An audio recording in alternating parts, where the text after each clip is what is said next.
brother has not been answering texts or cell phone calls. I am very concerned for my brother, Craig.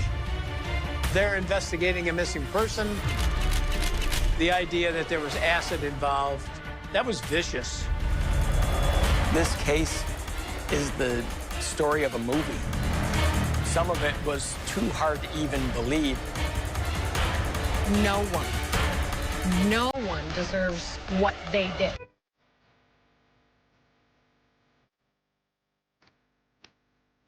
"50-year-old IT specialist Craig Rideout Hello. shares a special bond with sister Robin. How are the kids? Yeah, the kids are fine. Growing up, it was very much family-oriented. My brother is a fun guy. My kids adored my brother. Craig married wife Laura in 1993 and started a family of his own. Eldest son Colin was followed by 3 girls and 3 more boys, including middle son Alex. My brother and sister-in-law had 7 kids, and through having a lot of kids comes occasionally some financial difficulties. So he worked a lot of hours, and as such, almost became an absentee father. That got difficult. In 2014, Craig was presented with divorce papers. He was living his life to take care of his youngest kids that it was looking like he was going to be getting sole custody of, and was hoping to build bridges with the older kids. He was doing everything in his power to be the kind of parent that those kids would need. Robin helps Craig whenever she can, and now they're closer than ever. Over the past 2 years of him going through his divorce, we were constantly talking. I got an attorney's appointment here. I've got a doctor's appointment here with the kids. I'm doing this, I'm doing this, I'm doing this. What's going on for Mom's birthday? We were always talking.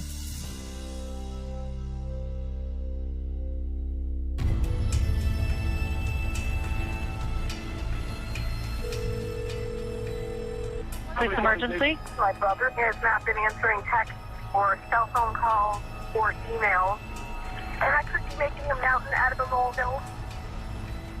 On the morning that he didn't answer his work phone and he didn't answer his cell phone, I thought, this is getting a little weird. I just knew something was wrong. A deputy is dispatched to meet Robin at Craig's house. So when patrol met with Robin Drew, patrol ended up entering the house. Craig? They found that nobody was in the house. We had an individual who had a very regular pattern of life.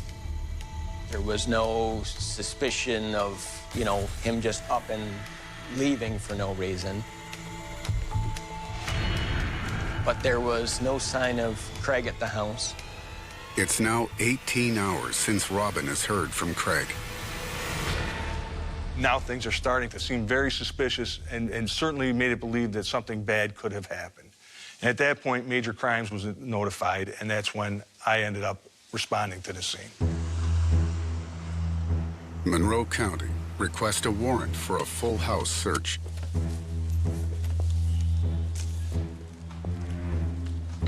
So once I arrived, I spoke to the investigators that were already on scene. As we're waiting for the search warrant to be signed, we saw a vehicle pull up that contained Laura Rideout, a male, and a couple of children. Craig's wife, you say? I asked Laura a couple of questions. I asked, why she was there and what was going on. She said she had come over in the morning to pick up the kids. She then went to a doctor's appointment and then shopping, and she was bringing the kids back because it was time for them to come back. Have you seen Craig at all lately? No. She told me she had no idea.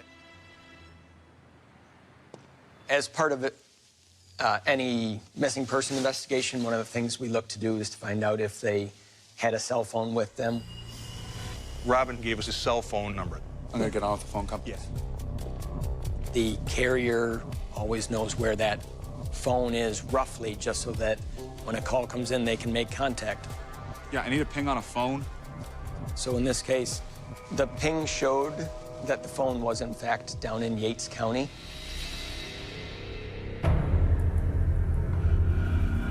Our 911 dispatch center got a call around 7:53 in the morning. A local farmer was riding his bicycle when he saw some blood stains in the dirt there, and he walked off into the brush.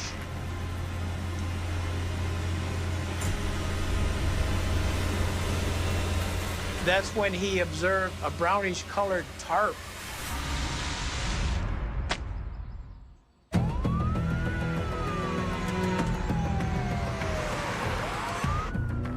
We sent the patrol deputy who got there around, I'd say around 8 o'clock that morning. He could see some blood stains along the shoulder of the road. There appeared to be some tire tracks. The local farmer showed him in the brush where this tarp was rolled up. He knew right away we probably had a homicide. They could tell it's a male. What it appeared to them was that someone had come down with the intention of burying this person, but something was done to try to disfigure this person, putting acid on them in order to make them less identifiable. Whatever substance was used to cause the disfigurement was so powerful that it ate through clothing, plastic buttons. It was quite a gruesome scene. They also provided information about plastic seals from some type of a bottle top being found in the tarp with the victim. We were assuming at that point that we may have part of the bottles of whatever was poured on that victim. A straight-edge shovel was found. And one could surmise logically that the intent was to bury this body in tarp. But it was not the kind of shovel that I would have wanted to use to dig a hole like that.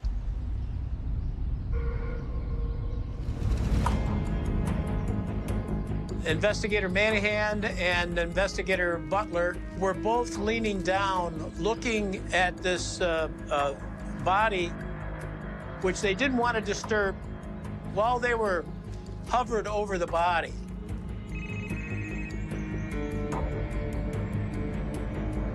Manahan, he looks at Butler and says, "Answer your phone, man."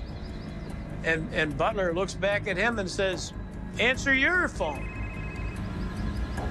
And they looked at each other, and the phone continued to ring. The phone is ringing from the body in the tarp.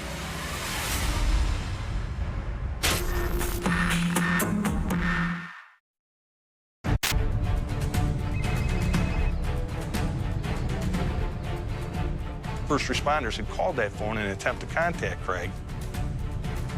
We always have to wait to make a proper positive identification. But I think at that point in the investigation, we knew what was going on, and we knew that our victim was no longer a missing person.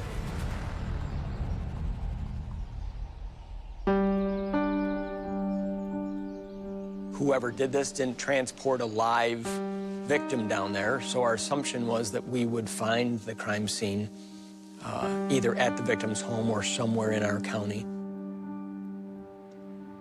Their victim's advocate approached me and said, "We're not sure. There has been a body found. he may have been a victim of serious foul play. We told her, although we don't have any positive confirmation, it was very possible that the individual found there was potentially her brother. The emotions that I was feeling were shock and anger, but I was still I kind of went numb because I still wanted to be of assistance in getting the people who were responsible for doing this to him. To start with, is there anything you can think of, anything at all? But Robin knew that she needed to give us more detail, more information for our investigation. She really had to set aside an incredible amount of grief. It must have been very difficult for her. I believe there was a camera in his clock on his computer desk. Craig either had a hidden camera or a webcam that might have been running. And so when we entered the house as part of executing the search warrant, that was one of the first things we were looking for. Craig set up the hidden camera for security. Just into what would be the kitchen, there was a desk, and I noticed a small hidden camera that was disguised as a clock. See if you can find a card or something. And we were pretty excited. Where that table was, if you were coming anywhere through that house, you would have had to have passed that camera. Our digital forensics people are able to open it, and there's an SD card in it. Again, great excitement that we're going to have this crime, we're going to have everything we need captured right here on the tape.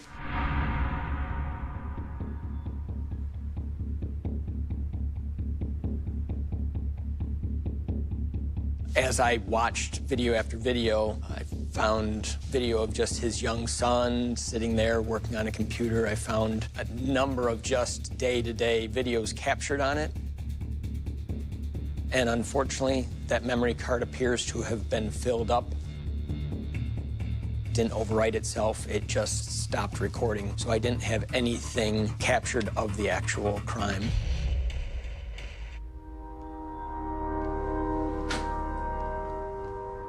After the letdown of the video, I joined the rest of the group that was still searching the house.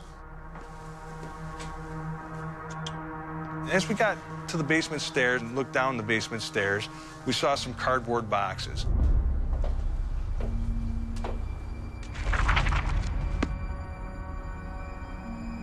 There was a partially empty Diet Coke bottle that was sitting on the floor.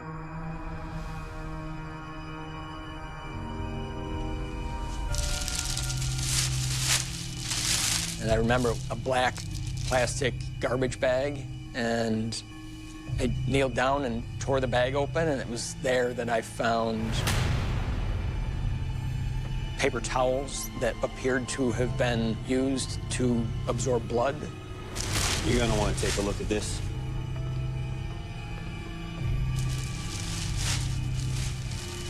As I looked through that bag, there was enough that was alarming me to say, this is absolutely our crime scene. The next bag I opened had a leather work glove that clearly looked like it had blood on it. And it also had a makeshift garage.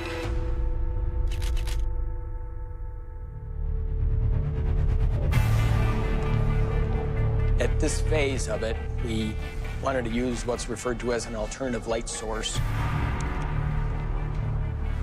that will allow them to see any blood that would be left over. And in this case, we had spatter on boxes, on the walls, on the floor, all over. We knew that this was a violent crime scene. Now, we absolutely knew not only did we have our scene, but we had very likely a murder weapon.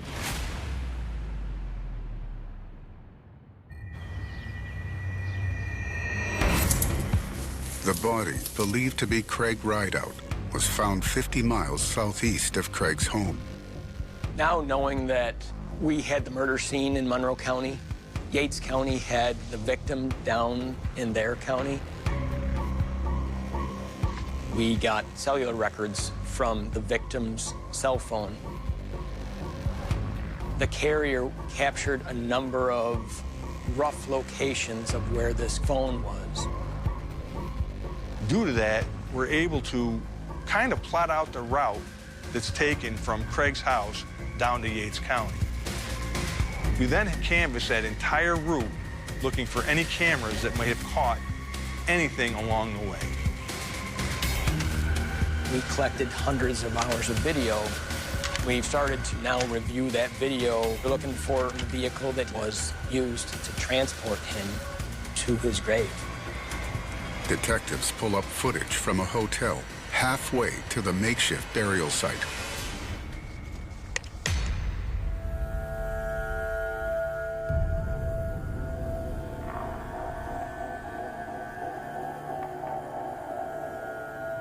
I was pretty certain they had traveled on this one road. We knew that that victim's phone had left his home shortly after 3 a.m., and traffic is very light at 3 a.m.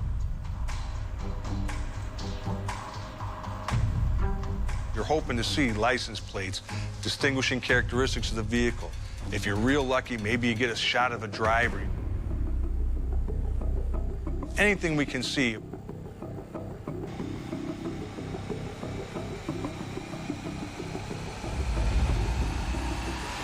Pause it.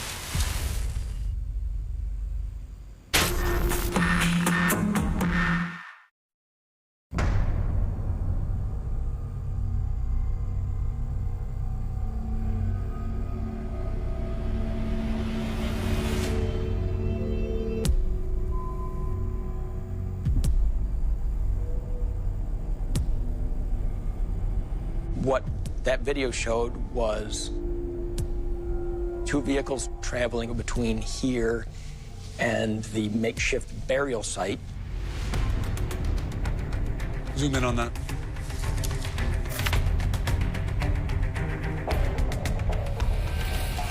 These cameras, they don't capture the license plates or those kind of identifying characteristics we're looking for. But Craig Rideout's phone is hitting the cell phone tower or speaking to the cell phone tower at the exact same time it's passing those cameras.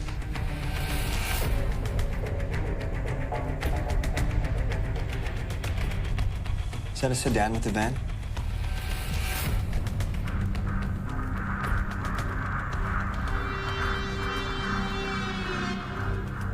He had what we believe to be the victim's van traveling closely with another vehicle. And from the body, it looks like a sedan.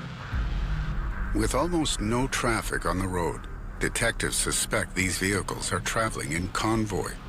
We're very confident that Craig is in one of those vehicles. Check if they come back the same way. Go forward a couple hours. Investigators view the same camera later that morning.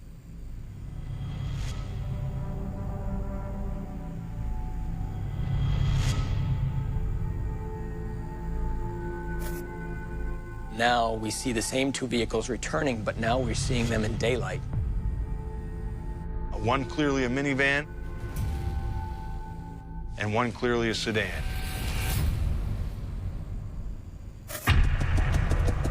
They scroll through more cameras on the same route. We found 6 or 7 spots where video showed clearly two vehicles. We started to find those two cars traveling always together, right behind one another, over and over again. Although we were able to capture the two vehicles traveling back towards Monroe County, we ultimately couldn't find where they went. And we know that there's two vehicles involved at this point, which would obviously mean more than one person is involved in this murder.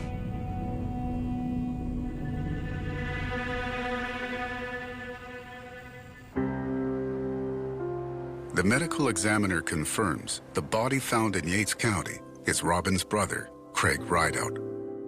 We go to my mom's house. I call her, wake her up, say, we're coming in. I need to talk to you. And she obviously knew something was up. She was heartbroken. We comforted each other, and we still comfort each other.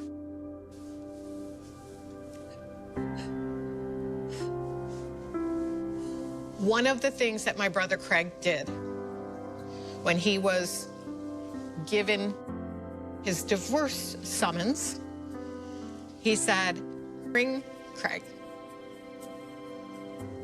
Dignity and grace, not losing it for everybody to see.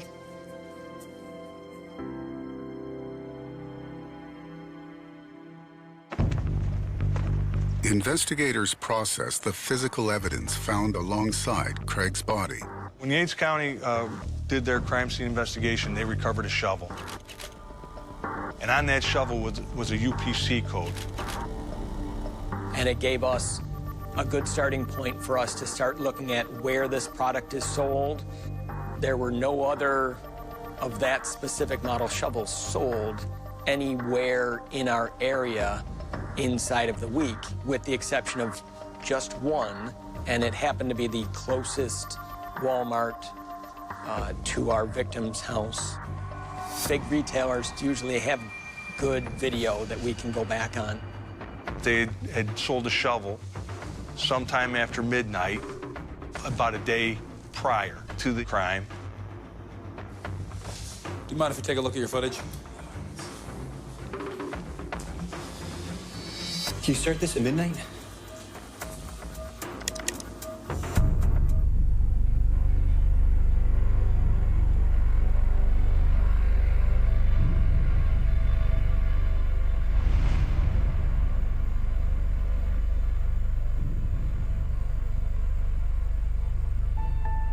I see a sedan pull up.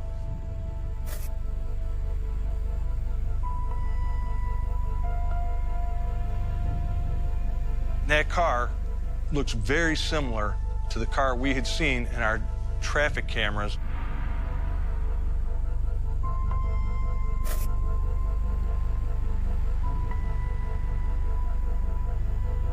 The vehicle sits there for a minute.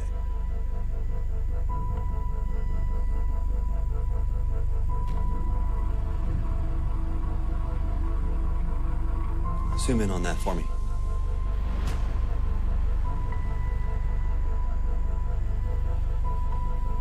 I ultimately see what I believe to be a male emerge from that car from the back seat and walk to the front door.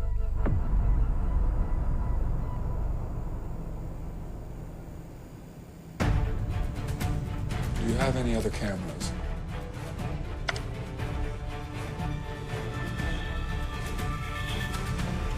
Now I have a much better lit image. My excitement level jumps right up.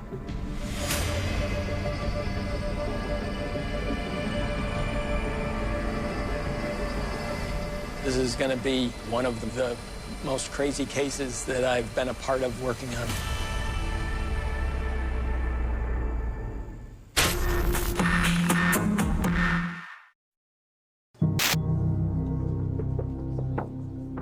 When we look at that male, we realize that that's Colin Rideout, that's Craig Rideout's son.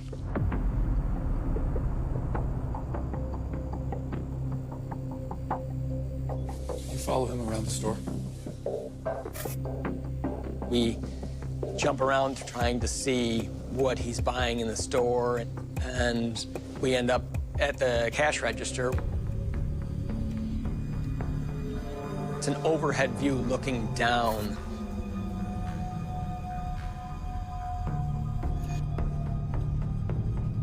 And at the register, we see him take from his cart and place on the conveyor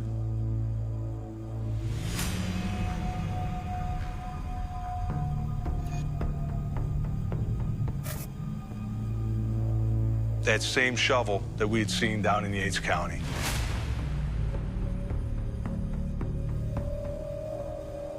And then he puts 4 sets of work gloves on the conveyor belt as well. At that point, we know that Colin Rideout, for sure, is involved in this murder. And I believe that more people were involved in this murder. As exciting of a lead it was to see Colin Rideout stand at that register, it still was a little perplexing because to think that the son could be involved in this, it was too hard to even believe. We watched him pay for those items and then exit the store. I had already seen the car out in the parking lot. I knew that Colin didn't get out of the driver's seat. Now we catch glimpses where you could see silhouettes in the car, but there weren't ever great views. Go back to the entrance.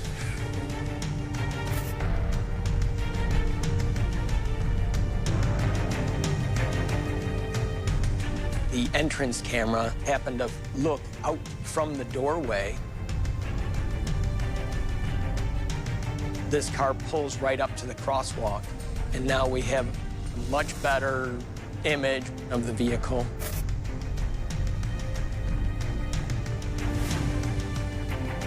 We see a driver, we see someone in the passenger side front seat, and someone in the rear driver's side seat. We could very confidently say there were 3 other individuals in that car. Can you clean up that image? We try everything we can do to enhance the video, to do whatever we can to try and see who the 3 people are with Colin. Ultimately, we can't tell who the 3 people are. We just know that there's 3 people.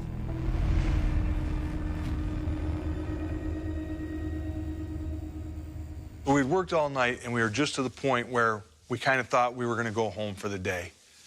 But then we get a call, and we're alerted to our patrol had responded to a place called Devil's Bathtub.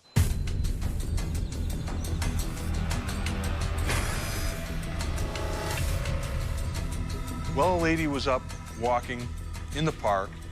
She saw 2 males carrying garbage bags from the trunk of their vehicle down to the pond and throwing those bags into the pond.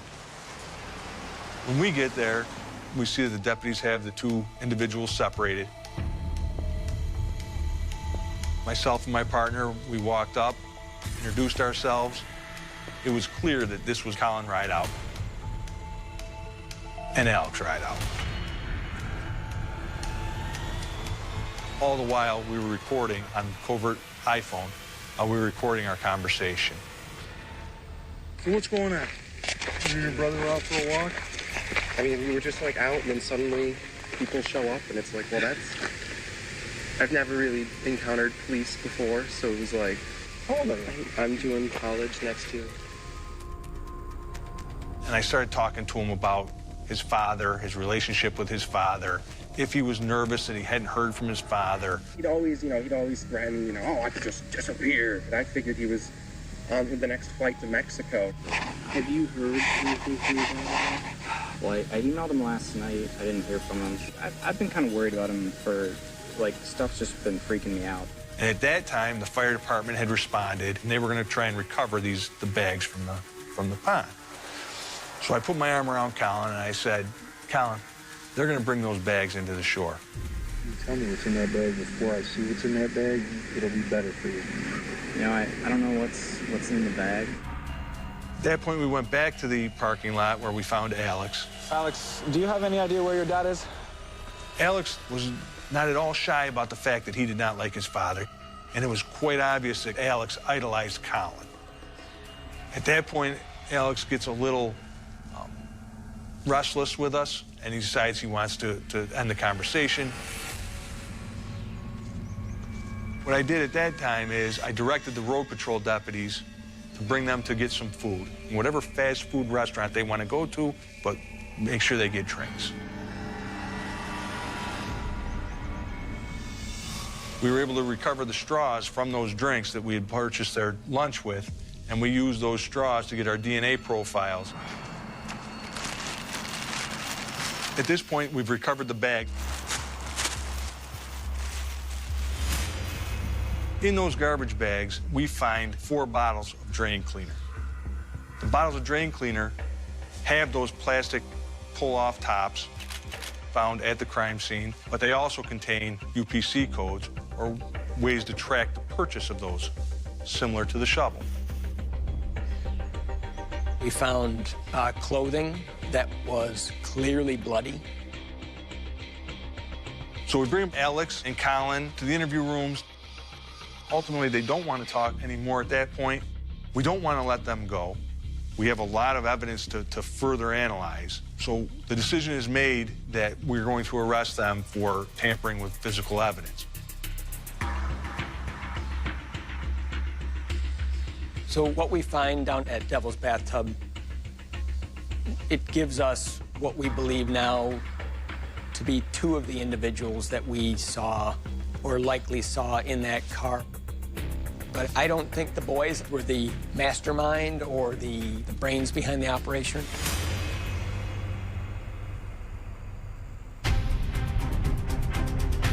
We had recovered what we believed to be the likely bottles of drain cleaner or acid, which had likely been poured on the victim. This gave us a new jump-off point to start looking at where those bottles had been purchased. And so we reached out to Walmart to see if they could tell us dates and times and locations of where such products had been purchased. Did you sell drain cleaner? One transaction that we went to look at was one that occurred on the 18th.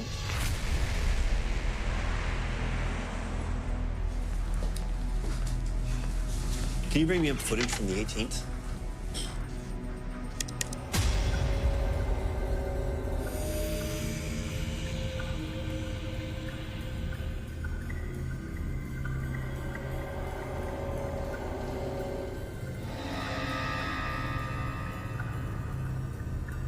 I'm able to focus on the actual purchase.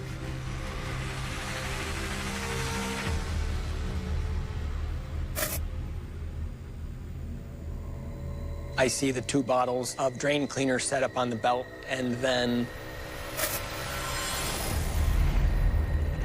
I see who I recognize as Colin Rideout making this purchase. Can you follow him?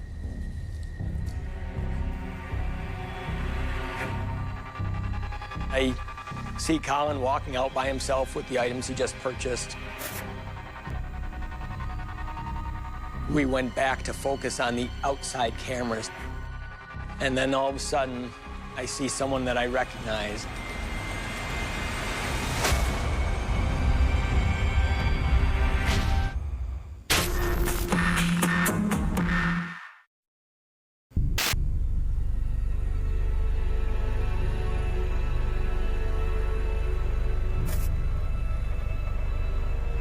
A short distance behind Colin was his mother, Laura Rideout. That just added to our suspicion that we had more family members directly involved with this. Take that back about 20 minutes. I start watching all of the Walmart video chronologically from the time Colin would have first entered the store.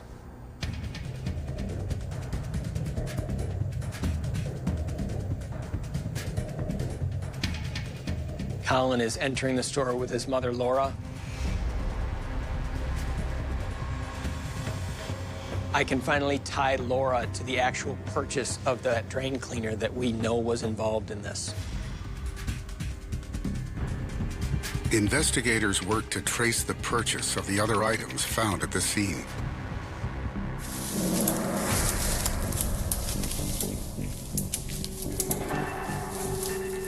So from the evidence down in Yates County, a large brown tarp recovered. And we were able to find that purchase being made at a Walmart on Hudson Avenue.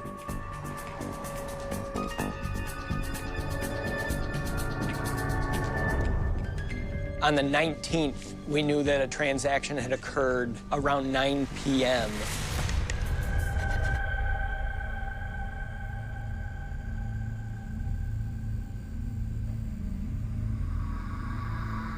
Walking in through the front doors, coming from the parking lot, we see Laura Rideout with another man. They appear to be two regular shoppers. And that male is Paul Tucci. We know Paul Tucci as being Laura's new companion. Can you follow them around the store? We see Laura and the male looking at these tarps, and they seem to be shopping. Is this one good? What about this?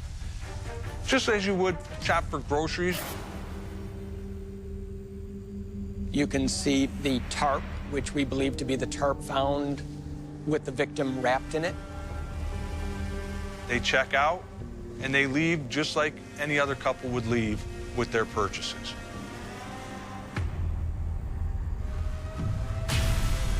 Police believe they now have all their suspects caught on camera. DNA tests are carried out on several of the items that were taken into evidence. The clothes Colin Rideout is wearing when he purchased that shovel are clothes that we recover from bags being disposed of at Mendon Ponds Park. That blood belonged to Craig Rideout.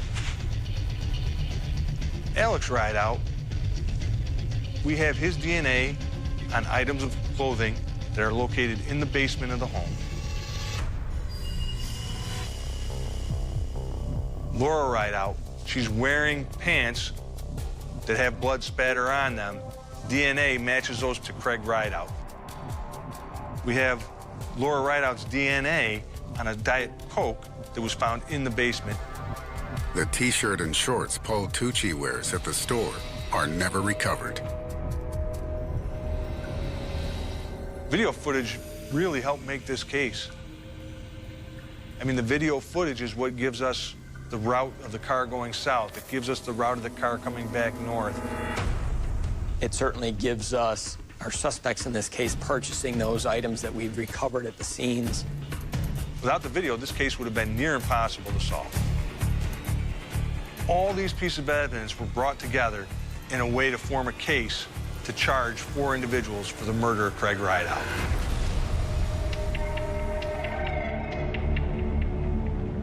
So ultimately, the case goes to trial. The 4 defendants appoint separate attorneys. Each claim their client has no motive for murder. Laura and Colin Rideout are found guilty of second-degree murder and receive life sentences. Alex Rideout is found guilty of tampering with evidence and is sentenced to 4 years. Paul Tucci is acquitted on all charges due to a lack of evidence. When they came out and they found the 2 boys and the estranged wife guilty, that was a sense of justice. Through their investigation, detectives develop a theory of how Craig died and why. Laura and Craig were going through a divorce and custody battle. Laura Rideout wanted to move to North Carolina. Laura had to have figured out a way to get Craig out of the way so that they could move their family. The plan was sneak into Craig's house. They had a key to the house. They were going to try and lure Craig into the basement, take the garrote, choke him out, take him down to Yates County. They were going to bury him. They were going to come back. What they didn't count on was Craig Rideout was going to fight for his life. There was a lot of fighting. That caused a lot of blood. That cleanup is what causes this plot to fail. Only those present know for sure who dealt the fatal blows.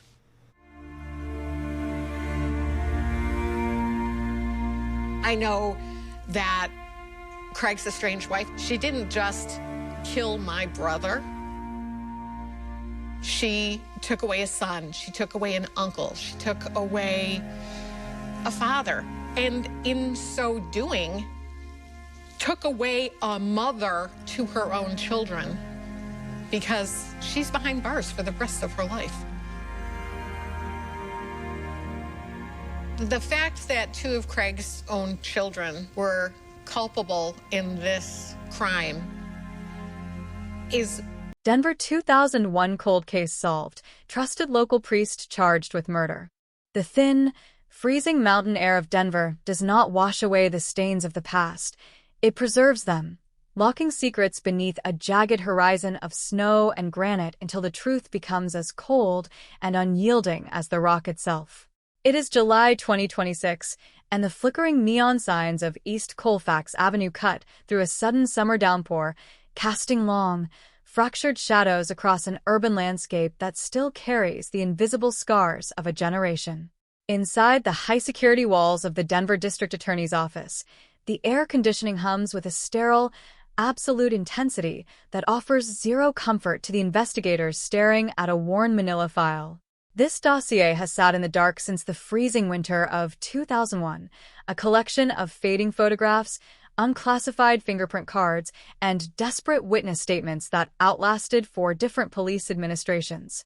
For 25 years, a shadow walked the streets of the city, an invisible predator who shattered a family, paralyzed a deeply religious community, and then vanished into the quiet sanctuary of divine reverence. Everyone thought the trail had gone entirely to ash, that the passage of more than 2 decades had successfully buried the horror beneath a mountain of newer, more immediate urban tragedies.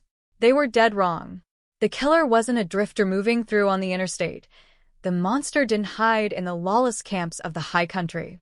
The wolf was wearing a white collar, standing at the altar, blessing the children, and comforting the grieving mother while weeping tears that everyone believed were born of absolute holy heartbreak, but were actually crafted from the purest, cold-blooded malice. The indictment has just been signed, a single stroke of a pen that has shattered a 25-year illusion and sent a massive existential shockwave through a community that realized the person who tore their world apart was the very last person they were ever allowed to suspect. To understand the terrifying depth of this betrayal, you have to throw yourself back into the hyper-saturated, fast-paced atmosphere of December 2001, an era when Denver was expanding rapidly into a modern metropolitan hub, its quiet, historic neighborhoods adapting to an influx of new growth while the bitter winter cold kept everyone isolated inside. It was a time of deceptive transition, where master-planned urban renewals grew right alongside older, deeply rooted immigrant communities. In one of those quiet, tight-knit enclaves of North Denver, 19-year-old Gabriel Vance was preparing to enter the seminary, driven by a deep, unwavering devotion to his local parish, St. Jude's Catholic Church. Gabriel was the golden boy of the neighborhood, a brilliant scholar, a talented choir leader, a young man who spent his evenings organizing youth sports centers and whose future was a sprawling landscape of endless potential. But on the suffocatingly freezing night of December 12th, the golden dream was violently extinguished. Gabriel vanished from his family home without a single broken window, without a single turned-over chair, without a single sound echoing down the hallway to where his elderly parents slept. One moment he was reviewing a leather-bound theological text in his basement bedroom, his space heater humming against a stagnant mountain draft. The next, he was gone, leaving behind his wallet, his winter coat, and an unfinished letter to his spiritual mentor still resting open on his desk. The immediate aftermath was an absolute whirlwind of panic, a chaotic, high-velocity mobilization that turned the quiet, working-class neighborhood into a militarized zone of yellow crime scene tape and flashing emergency strobes. The man leading the initial frenzy, organizing search teams into the dense, snow-packed ravines of Clear Creek Canyon, was a legendary Denver homicide investigator named Detective Frank Reyes. Reyes knew the clock was the ultimate enemy, but when he stepped into Gabriel's bedroom, the hair on his arm stood on end because the scene defied every standard pattern of forced entry or sudden violence. The back door was completely unlocked, A faint trail of melted snow on the linoleum floor, the only physical proof that an intruder had breached the sanctuary of the home. But the most chilling detail was sitting right on the center of the desk, a single, silver crucifix that had belonged to Gabriel's grandmother, an heirloom that was kept in a velvet box downstairs in the family altar. It had been placed directly in the middle of his open journal, its polished surface reflecting the flashing blue lights outside, a deliberate, twisted psychological monument left behind by a predator who had moved through the house with absolute comfort and terrifying familiarity. The discovery of that crucifix shifted the internal narrative of the investigation from a missing person inquiry into a dark, claustrophobic trajectory, forcing detectives to look directly inward at the victim's religious inner circle, but the search was instantly paralyzed by the limitations of early 2001 forensic testing and a total absence of actionable intelligence. Police K-9 units tracked Gabriel's scent to the edge of the driveway, where it abruptly vanished, indicating he had entered a vehicle willingly or under the silent coercion of someone he trusted completely. The community was gripped by a sudden, paralyzing paranoia. Neighbors began looking at each other with deep suspicion. Locks were replaced on every door, and an unyielding, suffocating weight fell over the streets of North Denver as night fell. The local television networks seized on the mystery, running daily segments beneath screaming, sensational headlines that drove the collective anxiety to a fever pitch. Yet, despite interviewing dozens of parishioners, church volunteers, and local youth workers, Detective Reyes found himself trapped in a labyrinth of dead ends and contradictory statements, the trail freezing over as the relentless Colorado winter bled into a long, agonizing spring of absolute silence. The initial attack was violently shattered 6 months later, in the freezing twilight of June 2002, when a maintenance crew clearing an isolated drainage culvert near the Rocky Flats baseline stumbled upon a shallow grave hidden beneath a mass of heavy river stones. It was Gabriel. The elements had been brutal, but the cause of death was instantly clear to the medical examiner, a highly precise, tactical execution via a single gunshot wound to the back of the skull, delivered with a small-caliber weapon that left 0 shell casings behind at the scene. The body had been wrapped in a standard, ecclesiastical linen shroud, secured with multiple bands of a rare, high-tensile silver utility wire that was used almost exclusively in historical pipe organ installations. The clinical precision of the disposal scene was terrifying. There were no fibers, no foreign hairs, no fingerprints left behind on the slick material wrapping. It was the work of someone who understood forensics, someone who knew exactly how to minimize their physical footprint, someone who moved with the calm, detached pulse of a professional cleaner who operated inside a sacred sanctuary.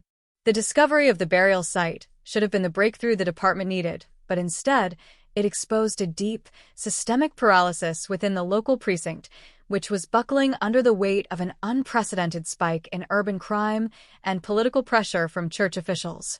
Files were misrouted, critical witness statements from the night of the abduction were buried in administrative storage, and the investigative momentum ground to a permanent, agonizing halt.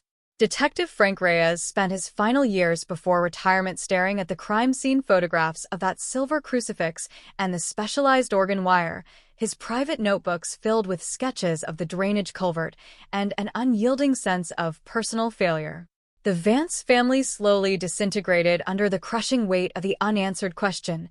Gabriel's father suffered a fatal stroke within 3 years of the recovery, and his mother retreated into a silent, medication-induced isolation, leaving Gabriel's bedroom exactly as it was on the night he vanished, a dusty, frozen monument to a life violently cut short.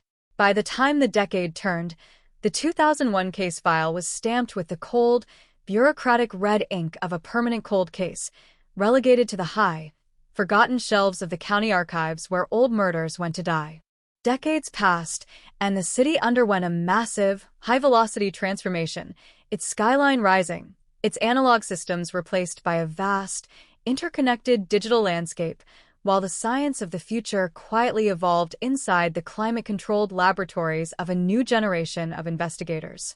In the spring of 2026, a specialized cold case task force, armed with a federal grant designed to deploy next-generation forensic technology to unresolved homicides, pulled the North Denver file from its resting place. They weren't looking for new witnesses. They were looking for the microscopic testimony of the past that had remained invisible to the detectives of 2001. They focused their attention entirely on the inner structural layers of the silver organ wire that had wrapped Gabriel's body, a material that had been sealed inside an airtight evidence pouch for 25 years, waiting for the technology of the world to catch up to the secrets it held. The breakthrough did not happen with a dramatic siren or a televised press conference. It occurred in the dead of night with a soft, electronic chime from a high-definition sequencing monitor inside the state crime lab. Technicians utilized a revolutionary digital imaging process known as laser-induced breakdown spectroscopy, a method capable of penetrating the chemical layers of degraded wire coating without disturbing the underlying physical matrix. Beneath the metal twist of the wire, trapped since the winter of 2001, the laser isolated a single, pristine latent thumbprint and a microscopic cluster of epithelial skin cells. The automated software didn't just find a match, it unmasked an absolute, undeniable identity. The biological signature did not belong to a transient, a known felon, or a phantom from the highway corridors. It matched a profile in the modern state database that pointed directly, indisputably, to Father Thomas Byrne, the beloved local priest who had run St. Jude's Parish for 3 decades, the man who had baptized Gabriel, the person who had grown up in the community like a moral anchor. The realization that the killer was the community's primary spiritual guide sent a shockwave of profound horror through the task force, forcing them to orchestrate a highly classified, rapid operational plan to pin down a suspect who had spent 2 decades blending perfectly into the upper hierarchy of the Denver Archdiocese. Father Thomas Byrne had leveraged his religious standing to become a prominent community leader, an advisor to local politicians, a man who regularly attended civic charity galas and maintained an image of absolute, unblemished sanctity.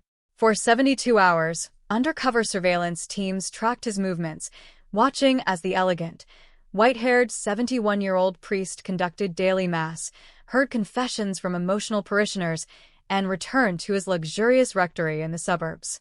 To the world, he was the pinnacle of spiritual success, but the behavioral analysts watching his every micromovement saw a different reality, a man who still locked his vehicles with an obsessive, frantic rhythm, a man who scanned the perimeter of every sanctuary he entered, a man who had carried the chilling weight of a childhood execution through every single day of his adult life. Which brings us directly to the explosive, cinematic execution of the Midnight Raid, a tactical operation designed to shatter 25 years of absolute security in a single, deafening heartbeat. The summer night is suffocatingly hot, a thick blanket of mountain fog hanging low over the manicured lawns of the suburban rectory as a convoy of black, unmarked tactical units creeps down the cul-de-sac without headlights.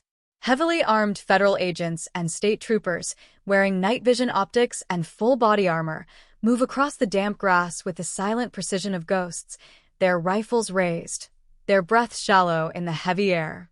With a single, earth-shattering crash from a hydraulic breaching ram, the massive oak doors of the rectory are blown off their hinges, the interior instantly illuminated by the blinding strobe of weapon-mounted lights and the roaring commands of tactical teams flooding the perimeter.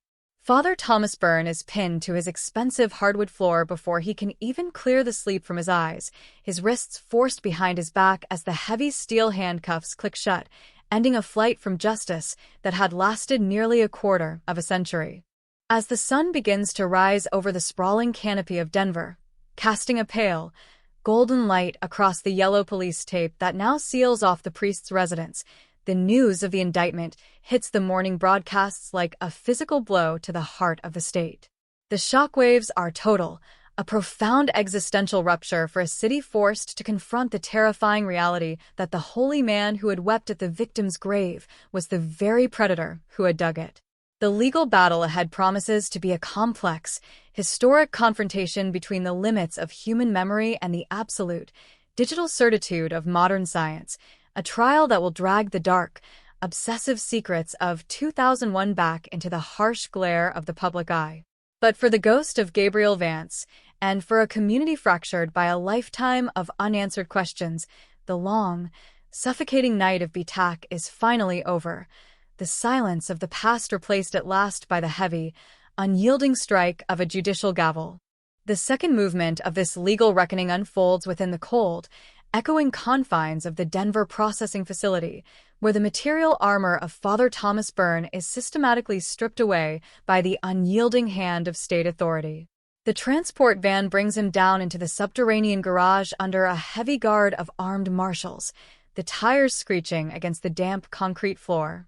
Byrne steps out into the blinding white light of the booking terminal, his elegant black cassock removed, replaced by the standard-issue, bright orange uniform of a maximum security inmate.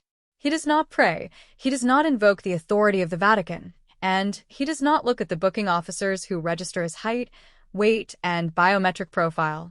His aristocratic features are locked in a rigid, icy mask of absolute denial, his silver hair neatly combed back despite the chaos of the midnight arrest. For 25 years, this man believed his sacred vows and his position of ultimate moral power made him entirely untouchable, that the Church's private internal files and the sheer passage of time would protect him from the consequences of that frozen winter night in 2001.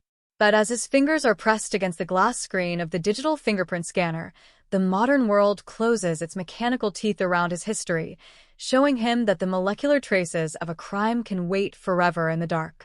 Inside the high-security administrative segregation wing, the reality of his total downfall begins to settle into the stone walls of cell 204. It is a tiny, 6 by 9 foot vault of reinforced concrete, a stainless steel toilet, and a narrow metal bunk bolted directly into the wall.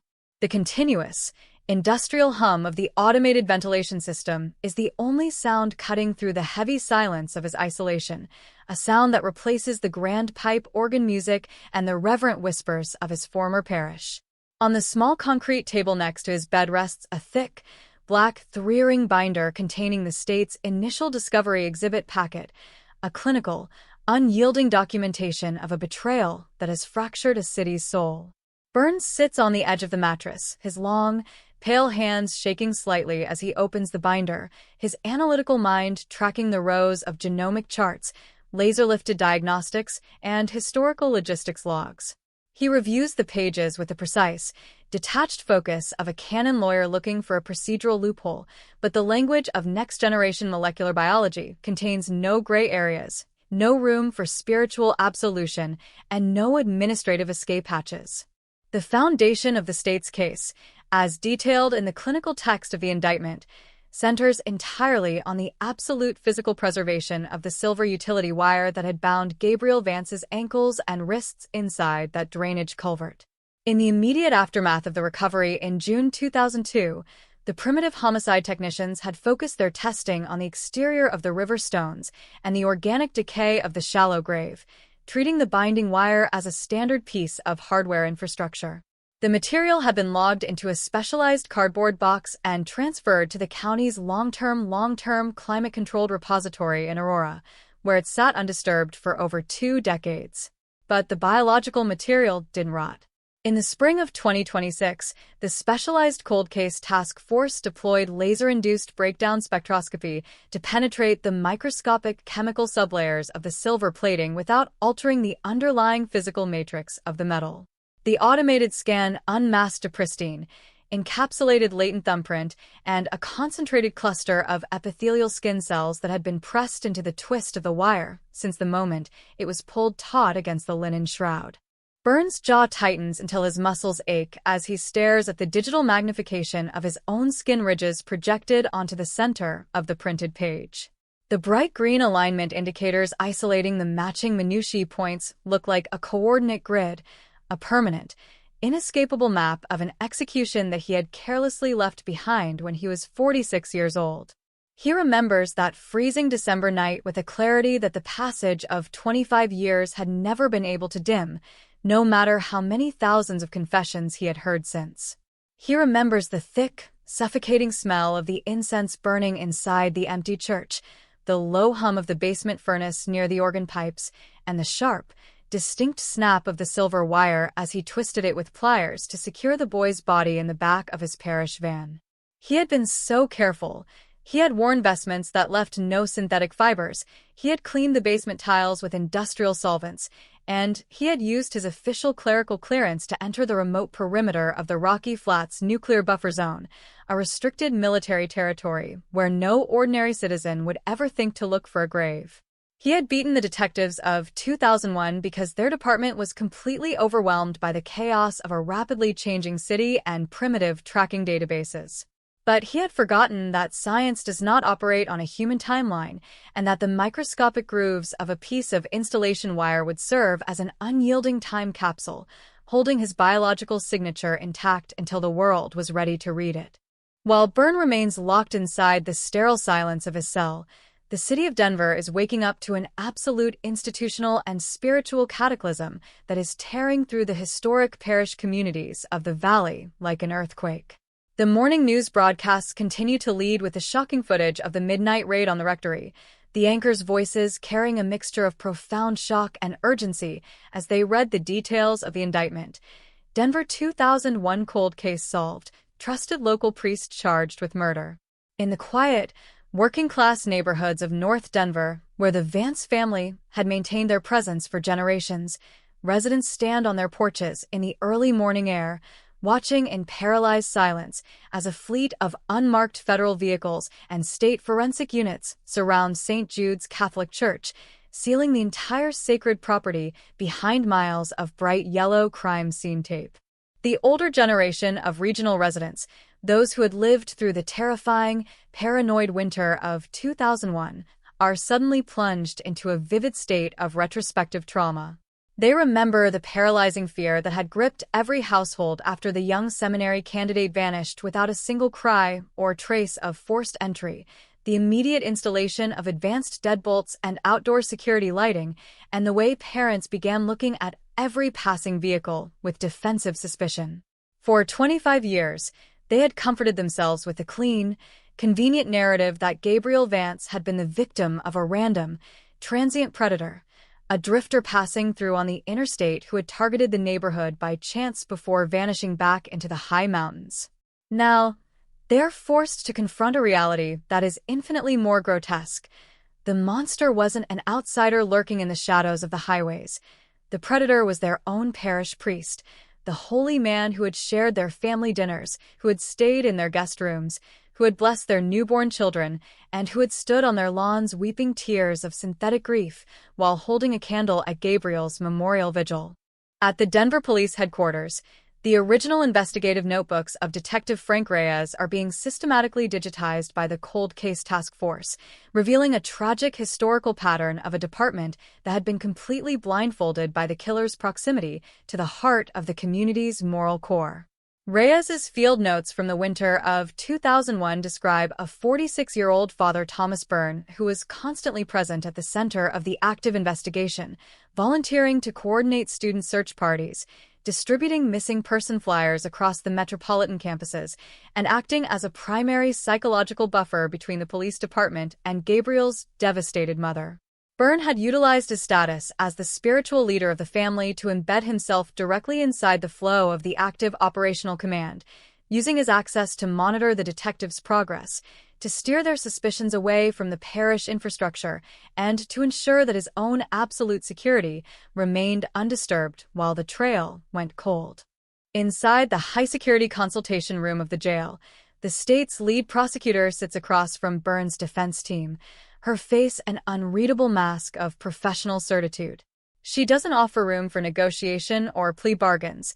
She simply places a secondary file on the metal table, her eyes locked on his lead counsel. "We didn't just stop at the fingerprint trapped in the wire, counselor," she says, her voice low, resonant, and entirely steady. "Once the laser sequencing gave us Thomas's biological profile, we unspooled the church's historical maintenance invoices from the winter of 2001.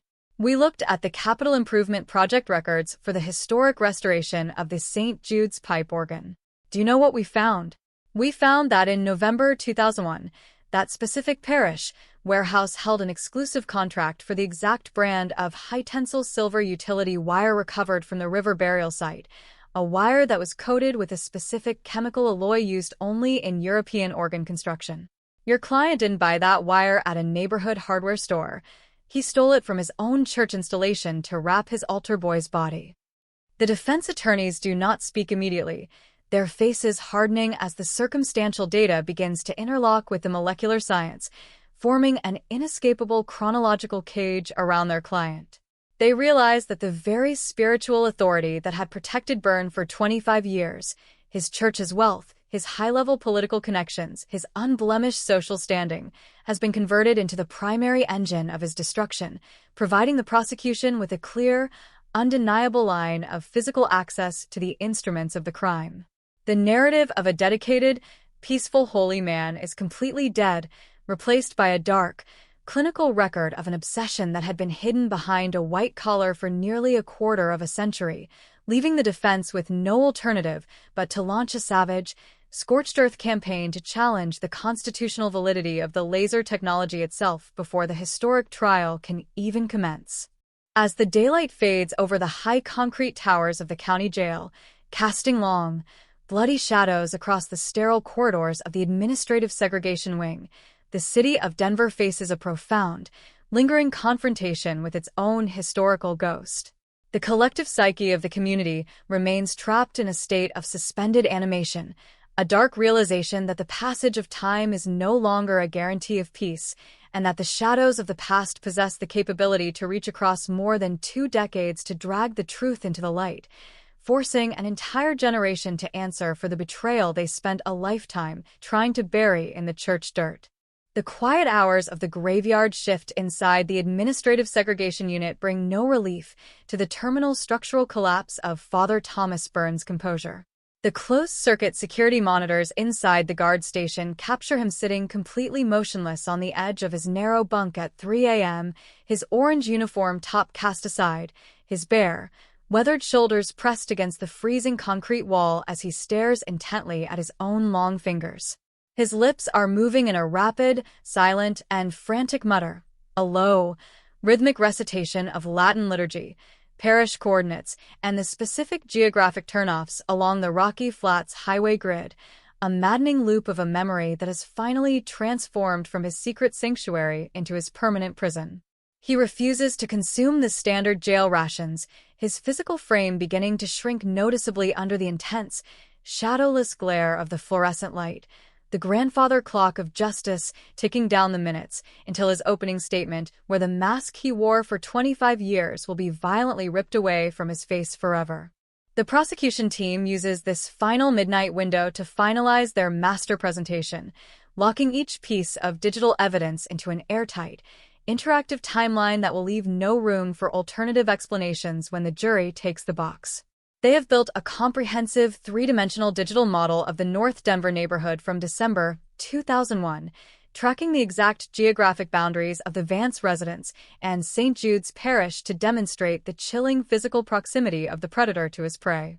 Every document, every field log from the pipe organ installation committee, and every pixel of the laser-lifted print is cross-referenced with a specific minute on the historical grid, creating an inescapable net that will drag Father Thomas Byrne from his pristine rectory directly to the absolute finality of a life sentence, without the possibility of parole.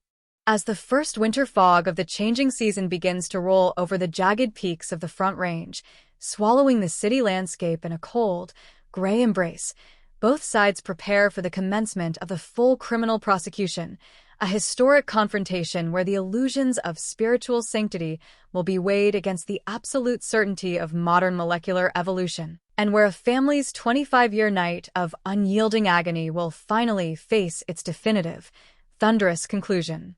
The transition from the high-security administrative segregation wing of the Maricopa County Jail to the grand, granite-clad chambers of the Maricopa County Superior Court in downtown Phoenix is a brutal, high-velocity plunge into the blinding glare of a modern media circus. It is a blistering July morning in 2026, and the historic plaza surrounding the municipal complex on West Jefferson Street has been completely transformed into a high-density television production village. A phalanx of county sheriffs and state troopers stands shoulder to shoulder behind heavy steel crowd control barricades, managing a surging, volatile crowd of local residents, legal analysts, and true crime reporters who have descended upon the Judicial Center to witness the official unmasking of a desert phantom. When the armored transport vehicle pulls into the secured underground Sally Port, the massive iron gate slams shut with an echoing, concussive boom that vibrates through the concrete foundation, a sound that marks the definitive end of Arthur Pendleton's physical liberty.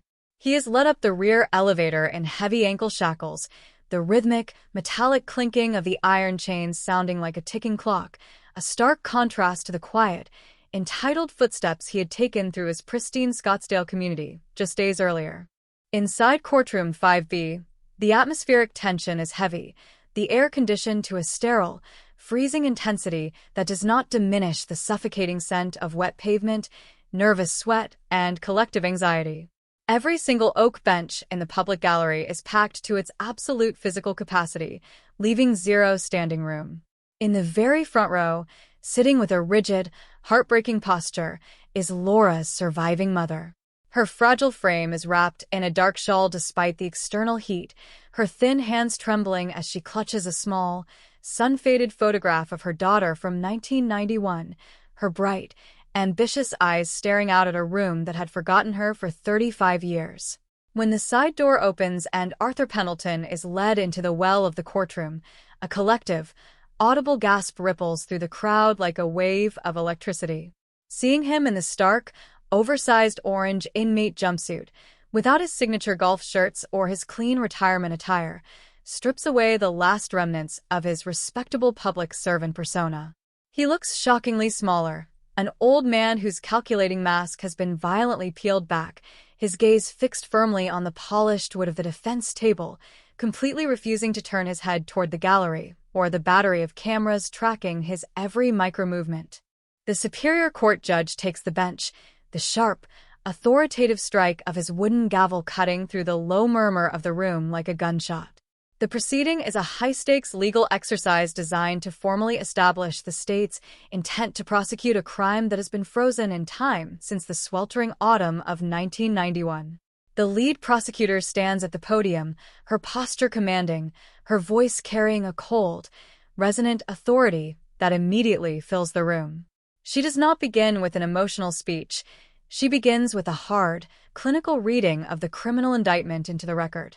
The words hit the silent room with a sickening, visceral force.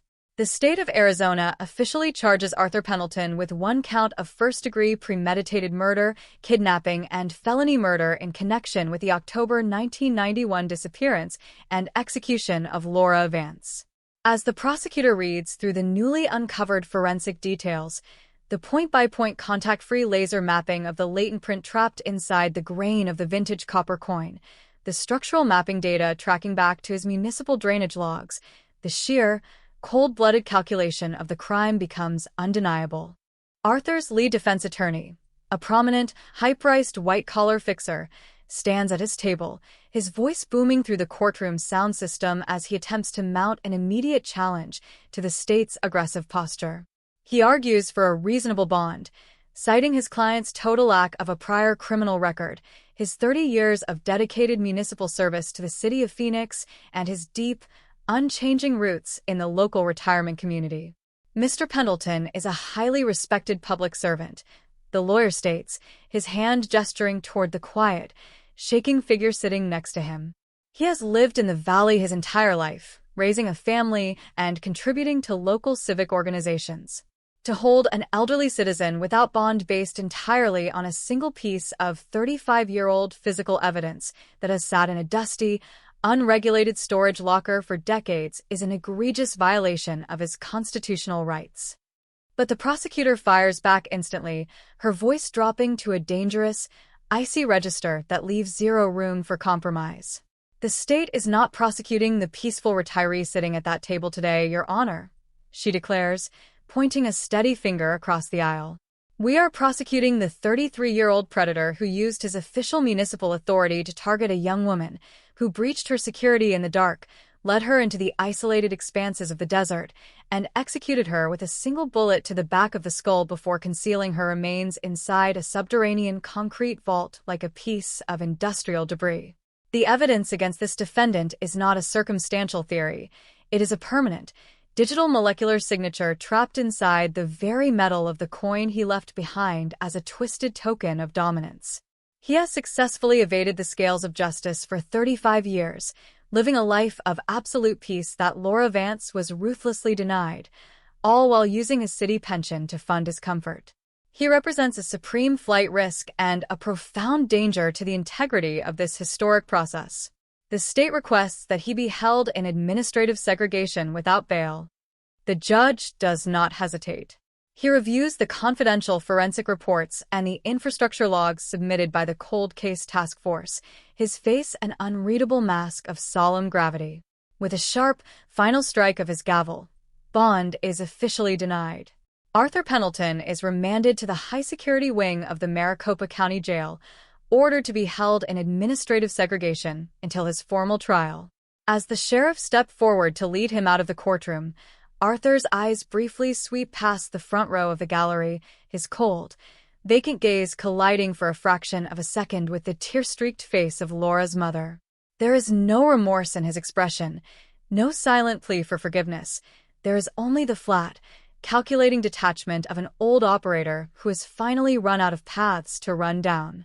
While the legal battle lines are drawn in downtown Phoenix, a massive secondary crisis is unfolding within the historical archives of the local municipal departments and the corporate records of the infrastructure facilities where Arthur spent his youth. The realization that an active, high-level homicide suspect managed to hide in plain sight for over 3 decades while leveraging his family's access to the city's civil engineering blueprints has triggered an unprecedented, independent audit overseen by the Arizona Attorney General's office. A specialized team of modern forensic analysts and cold case investigators has locked down the old surveying logs and infrastructure mapping records from the late 80s and early 90s, systematically digitizing thousands of old log sheets, field clearings, and municipal project records. The burning question hanging over the entire state legal establishment is a terrifying one. Was Laura Vance an isolated victim of a calculated obsession, or was Arthur Pendleton a prolific, shadow predator who used the vast, dense wilderness areas surrounding the southwestern desert networks as his personal hunting ground? Investigators begin mapping Arthur's personal land tracking history against a grim, historical database of unsolved disappearances and cold case homicides that occurred across the region between 1985 and 2005. They discover a pattern of chilling anomalies. During 3 separate periods when Arthur's engineering team was surveying isolated, rural parcels of land near the remote mountain ranges and desert valleys, parcels that were subsequently cleared for massive municipal water grids, 3 other young women vanished from nearby towns without a trace. None of those cases were ever solved, their files sitting in the same dusty archives where Laura's case had languished for decades. The physical geography of the desert itself begins to take on a hostile, menacing tone for its residents. The vast, sun-bleached landscapes and the quiet, hidden concrete infrastructure that define the borders of outer Phoenix are no longer viewed merely as symbols of regional expansion. They are now recognized as the protective camouflage that allowed a killer to survive across generations. The neighborhood where Arthur lived out his prosperous retirement is paralyzed by a collective sense of profound betrayal. Neighbors who had shared community association meetings with him, who had invited him to exclusive backyard barbecues, and whose grandchildren had played on his front lawn are forced to look back at their own history through a distorted, sickening lens. Every kind gesture he made, every smile he offered across the fence, is now stained by the realization that he was carrying the memory of an execution inside his chest every single day. Back in his concrete cell at the county jail, Arthur Pendleton is experiencing the brutal reality of an institution that does not care about his age or his long municipal record. He is placed on a strict 23-hour lockdown schedule, isolated from the general inmate population for his own protection, as a high-profile cold case killer would be an immediate target for violence in any prison block. The space is tiny, a 6-by-9-foot box of reinforced concrete, a stainless steel toilet, and a narrow bunk that offers no comfort to his body. The continuous, Industrial hum of the ventilation system and the distant, mechanical clanging of heavy steel-tier doors are the only sounds that penetrate his isolation. According to internal jail logs, Arthur has entered a state of profound psychological retreat. He sits on the edge of his bunk for hours, his head bowed, his hands clasped between his knees, staring intently at the concrete floor as if he can see the ridges of his own thumbprint tracing their way across the stone. He refuses the standard jail meals, consuming only small amounts of water, his physical frame shrinking noticeably with each passing hour as the reality of his confinement begins to crush his spirit. Yet, whenever his defense team arrives in the secure attorney consultation room, the frailty instantly vanishes, replaced by a sharp, demanding precision as he reviews the copies of the digital forensic files, searching desperately for a single administrative flaw, a single broken chain of custody, a single legal technicality that can blow the state's case wide open before the trial can even begin. The legal war ahead promises to be an absolute vivisection of a city's historical infrastructure, exposing the terrifying ease with which a badge of public service can cloak the most monstrous actions. As the evening sun sinks below the jagged horizon, casting long, crimson shadows over the dark expanses of the Arizona desert, the city of Phoenix waits in a state of paralyzed suspense, knowing that the ghost of 1991 is no longer a silent memory, and that the scales of justice are finally grinding toward a definitive, thunderous conclusion. The concrete vault of the Maricopa County Jail's administrative segregation wing remains completely insulated from the shifting seasons of the Arizona desert, maintaining a cold, mechanical hum that serves as a permanent acoustic baseline to Arthur Pendleton's total confinement. It is late July 2026, and the scorching external air cannot penetrate the reinforced steel thresholds where the 74-year-old retired municipal surveyor sits. Inside cell 314, the mundane details of a life built on absolute respectability and quiet civic service have been utterly erased. There are no landscaped desert gardens, no neighborhood association meetings, and no corporate planning charts of the Phoenix metropolitan expansion. There is only a fixed stainless steel shelf, a concrete bunk slab, and the unyielding glare of a security bulb that leaves no corner of the stone room in darkness. For a man who spent 35 years operating under the total, unquestioned assumption that he had cleanly outsmarted both the local homicide department and the natural progression of time, this sudden reduction of physical space is a brutal psychological crucible. Pendleton sits with his spine pressed rigidly against the cold stone wall, his gaze fixed on the thick, black discovery binder that represents the state's sudden forensic offensive. For nearly a third of a century, his memory had been a carefully managed ledger, a private sanctuary where the events of October 1991 were buried beneath layers of routine public labor and quiet suburban retirement. He had successfully convinced himself that the vast, rapid geographic transformation of the Phoenix Valley had rendered him completely invisible to the scales of justice, that the paving over of old dirt roads, the construction of massive master-planned communities, and the digital migration of old police databases had broken the connection between his hands and the blood spilled in the dark. But as he listens to the rhythmic, heavy footsteps of the detention officers pacing the tier outside his heavy iron door, he is forced to confront a reality that cannot be negotiated. The modern legal system does not rely on analog memories or paper records. It runs on data, on pixels, and on the unyielding molecular permanence of modern forensic science. Pendleton turns the pages of the discovery packet with a slow, agonizing precision, his eyes tracking the dense columns of laboratory charts, chemical breakdowns, and contact-free laser mapping diagnostics. He analyzes the text not as an inmate facing the terrifying reality of a life sentence without parole, but as a master surveyor searching for a structural vulnerability in an opponent's civil blueprint. For 3 decades, his success within the city planning departments was built entirely on his capability to locate the hidden blind spots in land contracts, to exploit the bureaucratic oversight of municipal boards, and to utilize his deep understanding of official records to manipulate the narrative. But as his fingers map the lines of this federal cold case dossier, he realizes that the language of advanced molecular sequencing contains no ambiguity, no administrative loopholes, and no room for financial or political leverage. The foundation of the state's prosecution, as detailed in the clinical text before him, rests completely on the microscopic preservation of the vintage copper coin that had been discovered on the driver's seat of Laura Vance's abandoned vehicle on that rainy night in October 1991.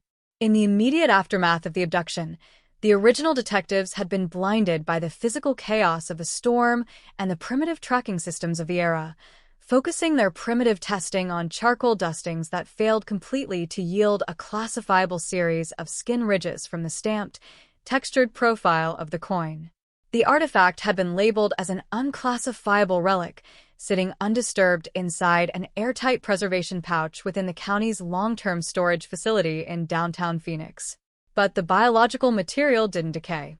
In July 2026, the Specialized Federal Task Force utilized contact-free laser-induced fluorescence mapping to penetrate the chemical layers of the metal without altering the underlying physical matrix of the stamped copper. The automated scanning sequence didn't just clean the image, it mapped the subsurface matrix of microscopic amino acids, lipid residues, and ancient skin oils that had been trapped inside the grain of the coin since the moment it was placed on that fabric seat.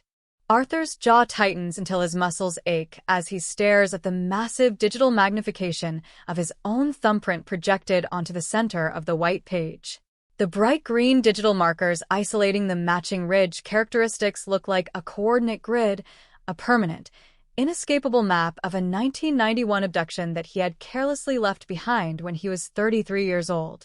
He remembers that stormy October night with a clarity that the passage of decades had never been able to diminish, no matter how many hours he spent meticulously constructing an alternative reality of public service. He remembers the thick, suffocating smell of creosote and damp desert earth as the rain began to hit the gravel driveway, the soft metallic click of the car door swinging open, and the cold weight of the copper coin as he deliberately placed it on the driver's seat, a private, obsessive gesture of dominance that he believed would remain an eternal riddle to the police. He had been so careful. He had worn heavy canvas gloves during the initial approach. He had avoided leaving tire tracks on the hard-packed rocky soil, and he had chosen a burial site so deep within a subterranean municipal drainage vault that it had remained completely hidden through 35 seasons of flash floods and desert heat. He had beaten the detectives of 1991 because their department was overwhelmed by an unprecedented urban crime wave and primitive tracking databases. But he had forgotten that science does not operate on an administrative clock, and that the microscopic grooves of a vintage coin would serve as an unyielding time capsule, holding his biological signature intact across a generation of human history until the world was finally ready to read it.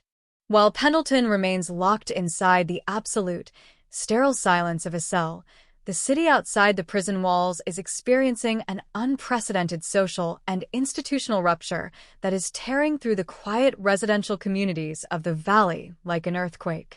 The morning news broadcasts continue to dominate the airwaves with footage of the high-velocity midnight raid, the anchors' voices carrying a mixture of profound shock and urgency as they read the details of the shifting case. Phoenix 1991 cold case solved. Anonymous tip finally breaks 35-year silence. In the exclusive, pristine retirement developments of Scottsdale, where Pendleton had maintained his historical presence as a quiet, model neighbor, residents stand on their manicured desert lawns in the heavy heat, watching in paralyzed silence as a fleet of unmarked federal vehicles and state forensic units surround his property, sealing the entire executive home behind miles of bright yellow crime scene tape.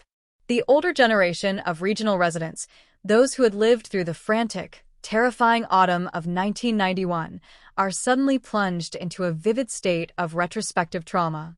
They remember the paralyzing fear that had gripped every household after the young legal clerk vanished without a single cry or trace of forced entry, the immediate installation of advanced deadbolts and high-intensity motion lights, and the way parents began looking at every utility vehicle or city worker with defensive suspicion. For 35 years, they had comforted themselves with the clean, convenient narrative that Laura Vance had been the victim of a random, transient predator, a drifter passing through on the interstate who had targeted the valley by chance before vanishing back into the vast expanse of the American West. Now, They are forced to confront an institutional reality that is infinitely more grotesque. The monster wasn't an outsider lurking in the shadows of the highways. The predator was an employee of the city architecture itself, a trusted municipal surveyor who had used the official maps of the valley to construct a shadow kingdom of violence. At the Phoenix Police Headquarters, the original investigative notebooks of Detective Frank Kowalski are being systematically digitized by the Cold Case Task Force, revealing a tragic historical pattern of a department that had been completely blindfolded by the killer's proximity to the heart of the city's civil planning infrastructure. Kowalski's field notes from the autumn of 1991 describe a city on the brink of structural collapse, with homicide detectives carrying caseloads that defied human capacity, forcing them to rely on standard municipal employee logs to cross-reference vehicles seen near the perimeter of crime scenes. Because Pendleton possessed valid, high-level clearance as a city surveyor mapping infrastructure expansion near Camelback Mountain, his presence in the area was automatically filtered out by the primitive database algorithms of 1991 as routine municipal labor. He had utilized his official status to monitor the early boundaries of the active investigation, using his proximity to note where search teams were deploying and ensuring that his own absolute security remained undisturbed while the trail went cold. Inside the high-security consultation room of the jail, the state's lead prosecutor sits across from Pendleton's defense team, her face an unreadable mask of professional certitude. She doesn't offer room for negotiation or plea bargains. She simply places a secondary file on the metal table, her eyes locked on his lead counsel. "We didn't just stop at the fingerprint trapped in the coin, counselor," she says, her voice low, resonant, and entirely steady.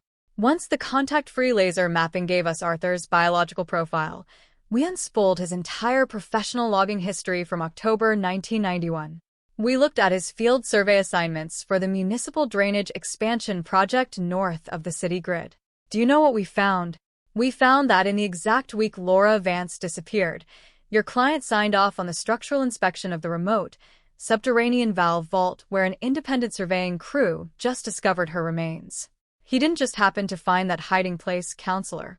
He knew it existed because he was the person who mapped its exact structural coordinates for the city engineering database." The defense attorneys do not speak immediately, their faces hardening as the circumstantial data begins to interlock with the molecular science, forming an inescapable chronological cage around their client. They realized that the very professional expertise that had protected Pendleton for 35 years, his mastery of regional maps, his official municipal status, his unblemished public record, has been converted into the primary engine of his destruction, providing the prosecution with a clear, undeniable line of physical access to the hidden geography of the crime. The narrative of a quiet, dedicated public servant is completely dead, replaced by a dark, clinical record of an obsession that had been hidden behind a city badge for over 3 decades, leaving the defense with no alternative but to launch a savage, scorched earth campaign to challenge the constitutional validity of the laser technology itself before the historic trial can even commence. As the daylight fades over the high concrete towers of the county jail, casting long, bloody shadows across the sterile corridors of the administrative segregation wing, the city of Phoenix faces a profound, lingering confrontation with its own historical ghost. The collective psyche of the community remains trapped in a state of suspended animation, a dark realization that the passage of time is no longer a guarantee of peace, and that the shadows of the past possess the capability to reach across more than 3 decades to drag the truth into the light, forcing an entire generation to answer for the betrayal they spent a lifetime trying to bury in the desert dirt. The quiet hours of the graveyard shift inside the administrative segregation unit bring no relief to the terminal structural collapse of Arthur Pendleton's composure. The closed-circuit security monitors inside the guard station capture him sitting completely motionless on the edge of his narrow bunk at 3 a.m., his orange uniform top cast aside, his bare, weathered shoulders pressed against the freezing concrete wall as he stares intently at his own fingers. His lips are moving in a rapid, silent, and frantic mutter, a low, rhythmic recitation of surveyor coordinates, infrastructure numbers, and the specific desert turnoffs along the northern highway grid, a maddening loop of a memory that has finally transformed from his secret sanctuary into his permanent prison. He refuses to consume the standard jail rations, his physical frame beginning to shrink noticeably under the intense, shadowless glare of the fluorescent light, the grandfather clock of justice ticking down the minutes until his opening statement, where the mask he wore for 35 years will be violently ripped away from his face forever. The prosecution team uses this final midnight window to finalize their master presentation, locking each piece of digital evidence into an airtight, interactive timeline that will leave no room for alternative explanations when the jury takes the box. They have built a comprehensive three-dimensional digital model of the Phoenix metropolitan grid from October 1991, tracking the exact survey routes assigned to Pendleton to demonstrate the chilling physical proximity of the predator to his prey. Every document, every field log from the Municipal Drainage Committee, and every pixel of the laser-lifted print is cross-referenced with a specific minute on the historical grid, creating an inescapable net that will drag Arthur Pendleton from his pristine retirement estate directly to the absolute finality of a life sentence without the possibility of parole.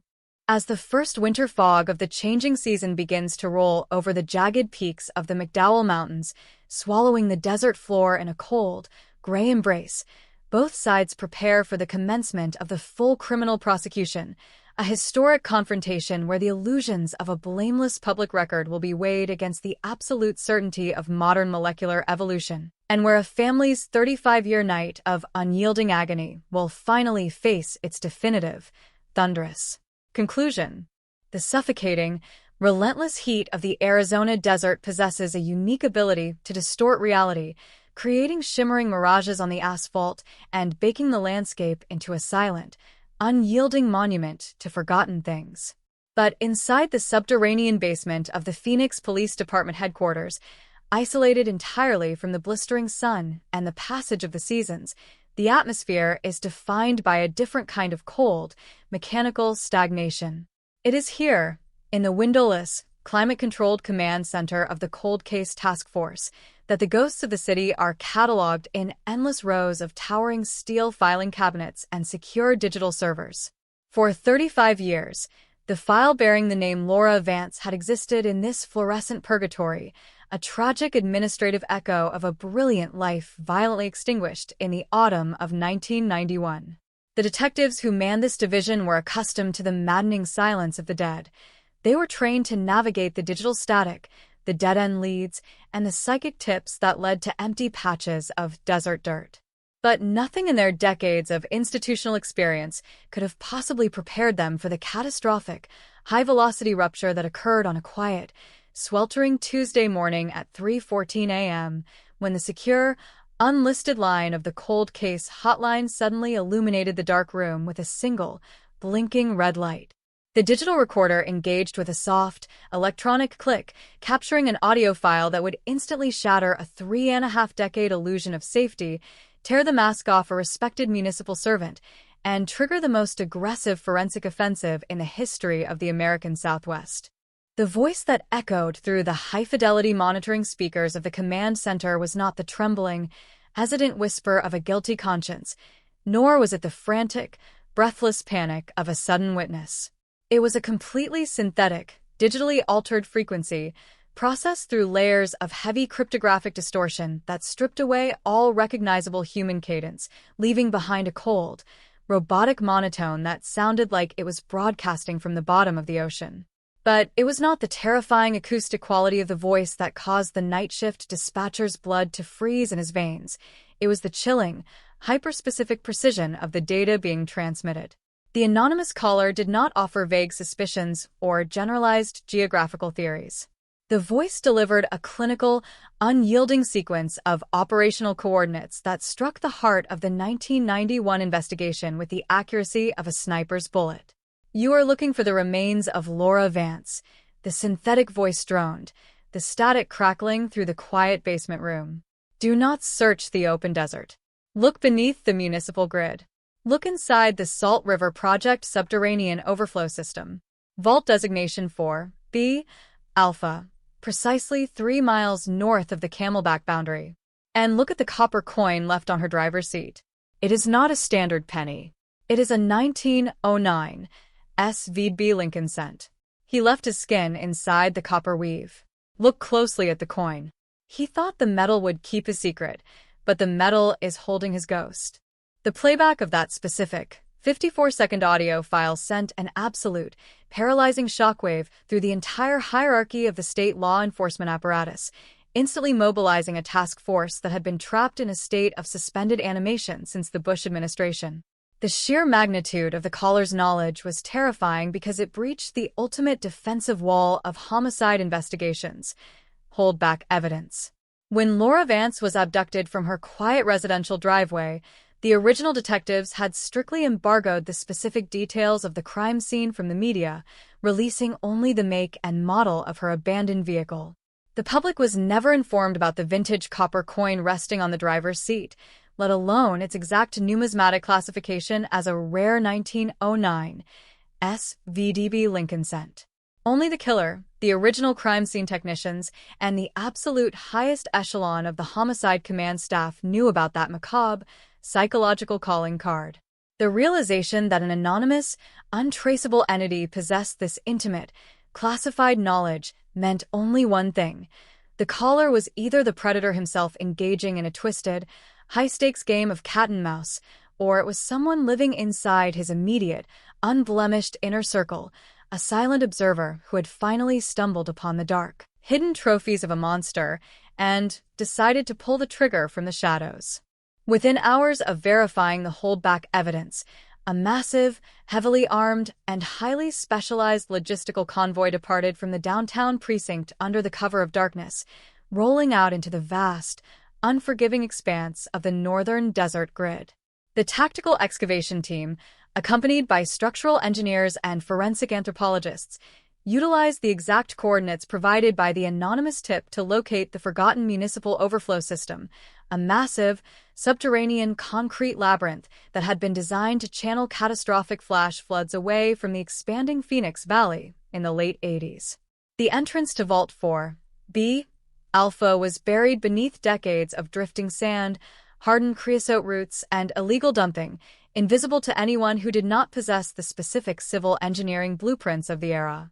As the heavy hydraulic excavators and industrial jackhammers tore through the desert crust, shattering the heavy concrete seals that had locked the chamber in absolute darkness for 35 years, the temperature inside the deep, claustrophobic tunnel plummeted, replacing the scorching heat of the surface with a chilling, stagnant scent of dry earth and ancient decay. The forensic recovery operation inside the concrete vault was a grueling, agonizing descent into a masterfully engineered tomb. Utilizing advanced ground-penetrating radar, the technicians scanned the thick concrete floor of the drainage chamber, detecting a distinct, human-sized anomaly buried beneath a secondary layer of poured aggregate that did not match the original municipal construction specifications. As the team painstakingly chipped away the false floor under the glare of high-intensity halogen work lights, the terrifying reality of Arthur Pendleton's calculated genius was exposed to the world. Buried beneath the stone, wrapped in heavy layers of industrial-grade synthetic canvas and secured with thick municipal utility cables, were the skeletal remains of Laura Vance. The preservation within the dry, oxygen-deprived concrete casing was chillingly absolute. The medical examiner's preliminary, on-site assessment immediately confirmed a precise, tactical execution via a single, small-caliber ballistic wound to the base of the skull. There was no chaos, no frantic disposal, no shallow desert grave left to the mercy of scavenging coyotes. It was a permanent, structural integration of a human body into the very foundation of the city's architecture, executed by a man who possessed the official authority, the equipment, and the unfettered access required to turn a massive public works project into his own private, invisible cemetery. The unearthing of the subterranean tomb and the subsequent extraction of the laser-lifted fingerprint from the vintage copper coin formed an impenetrable, dual-layered forensic trap that instantly elevated the anonymous tip from a cryptic phone call into the deadliest weapon in the state's judicial arsenal. But as Arthur Pendleton sat within the freezing isolation of his high-security cell in the Maricopa County Jail, the realization that he had been brought down by an anonymous betrayal began to completely fracture his meticulously constructed psychological armor. The closed-circuit cameras tracking his every movement captured a man descending into a state of paranoid, obsessive torment. He did not pace the floor in anger over the laser technology. He paced the floor muttering the names of his family members, his former colleagues, and his closest neighbors. Who had made the call? Who possessed the digital sophistication to mask their voice through encrypted Eastern European proxy servers? For 35 years, Pendleton had believed that his mask of a quiet, philanthropic grandfather was completely impenetrable. Now, the terrifying truth gnawed at his sanity. Someone he smiled at across the dinner table, someone he bought birthday presents for, or someone who slept under his own roof had discovered the dark, bloody truth of his existence and had chosen to orchestrate his total annihilation with a single, untraceable transmission. Recognizing the devastating legal power of the anonymous caller, Arthur Pendleton's high-priced white-collar defense team launched an immediate, ferocious, scorched-earth legal counteroffensive aimed directly at the constitutional validity of the tip. On a blindingly bright Thursday morning, the granite-clad chambers of the Maricopa County Superior Court became a high-stakes constitutional battlefield. Richard Sterling, Pendleton's lead counsel, stood before the judge, his voice booming through the heavy, tense atmosphere of the courtroom as he filed a massive, multi-volume motion to suppress the entirety of the state's evidence. Sterling argued with explosive, theatrical aggression that the anonymous tip was a textbook violation of the Fourth Amendment, a faceless, unverified digital phantom that had been illegally utilized by the state to bypass standard probable cause requirements. Your Honor, the government is attempting to execute an elderly, decorated public servant based on the digitally manipulated whispers of a complete ghost. Sterling shouted, gesturing wildly toward the prosecution table. They cannot produce this witness. They cannot cross-examine this machine. To allow an anonymous, untraceable voice to direct a multi-million-dollar excavation of municipal property and trigger the invasive, molecular scanning of an archived artifact is the ultimate manifestation of fruit of the poisonous tree. If the tip is unconstitutional, the vault discovery is unconstitutional, the laser fingerprint scan is unconstitutional, and this entire, media-driven circus must be dismissed immediately. But the lead prosecutor for the state, a veteran litigator whose cold, resonant authority had commanded the courtroom since the indictment, was fully prepared for this exact constitutional assault. She stepped to the podium, her posture unyielding, and delivered a masterful, surgical counterargument built entirely upon the legal doctrine of inevitable discovery.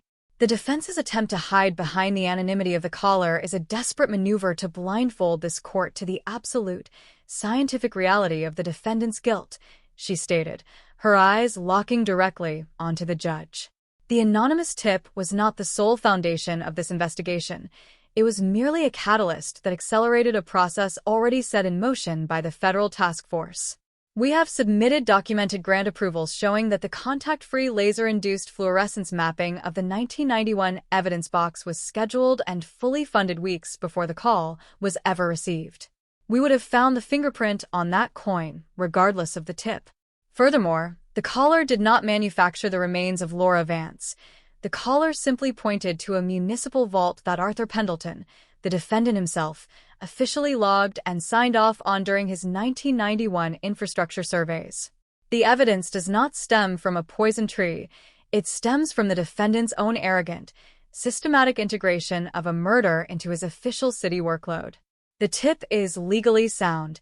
The discovery is absolute, and the biometric signature is undeniable. The tension in the courtroom reached a suffocating, unbearable crescendo as the judge reviewed the towering stacks of legal precedents, forensic timelines, and federal grant documentation. For Eleanor Vance's surviving family members, sitting shoulder to shoulder in the front row of the gallery, the silence was an agonizing extension of a 35-year nightmare, a terrifying possibility that a legal technicality could allow the monster who slaughtered their daughter to walk back into the sunlight. But the gavel finally struck with a heavy, definitive crack that echoed off the limestone walls. The judge denied the defense's motion to suppress in its entirety, ruling that the holdback evidence verified the caller's credibility and that the federal grant timeline securely established the inevitable discovery of the laser-lifted print. The anonymous tip would remain the central pillar of the state's narrative.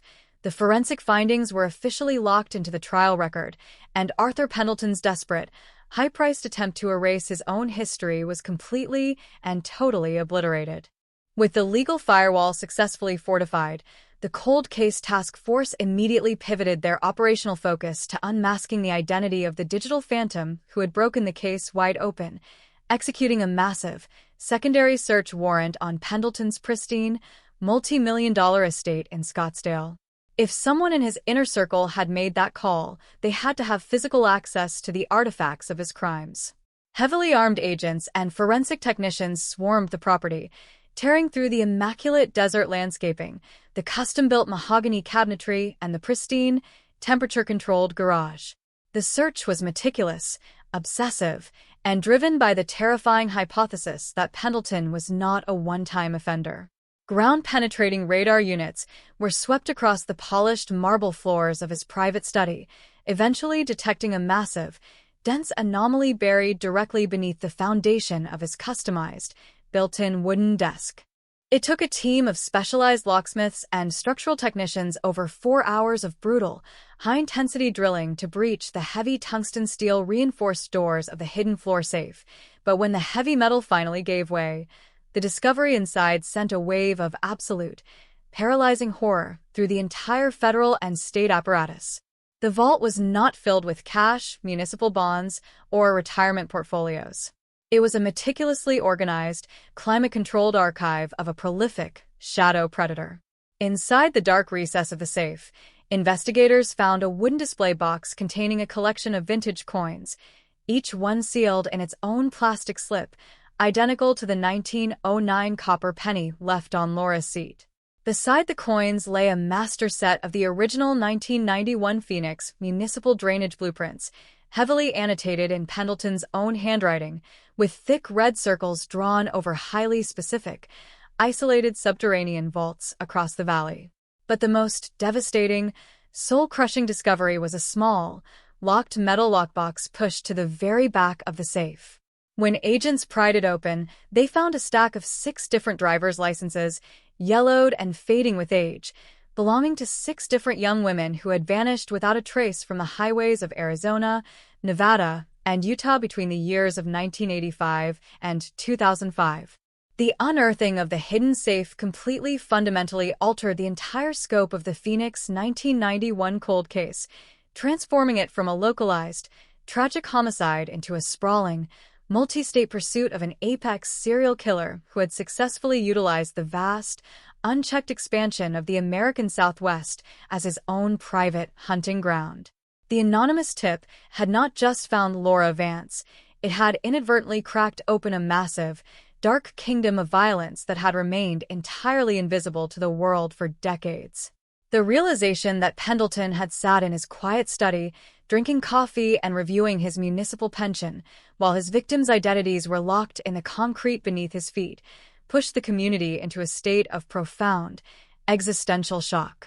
The illusion of the safe suburban enclave was utterly destroyed, replaced by the terrifying certainty that the most dangerous monsters do not lurk in the shadows of the deep desert.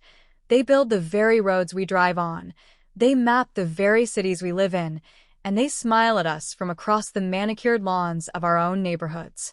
As the blazing Arizona sun dipped below the jagged horizon, casting a bloody, crimson light across the sprawling metropolis of Phoenix, the walls surrounding Arthur Pendleton closed in with absolute, inescapable finality.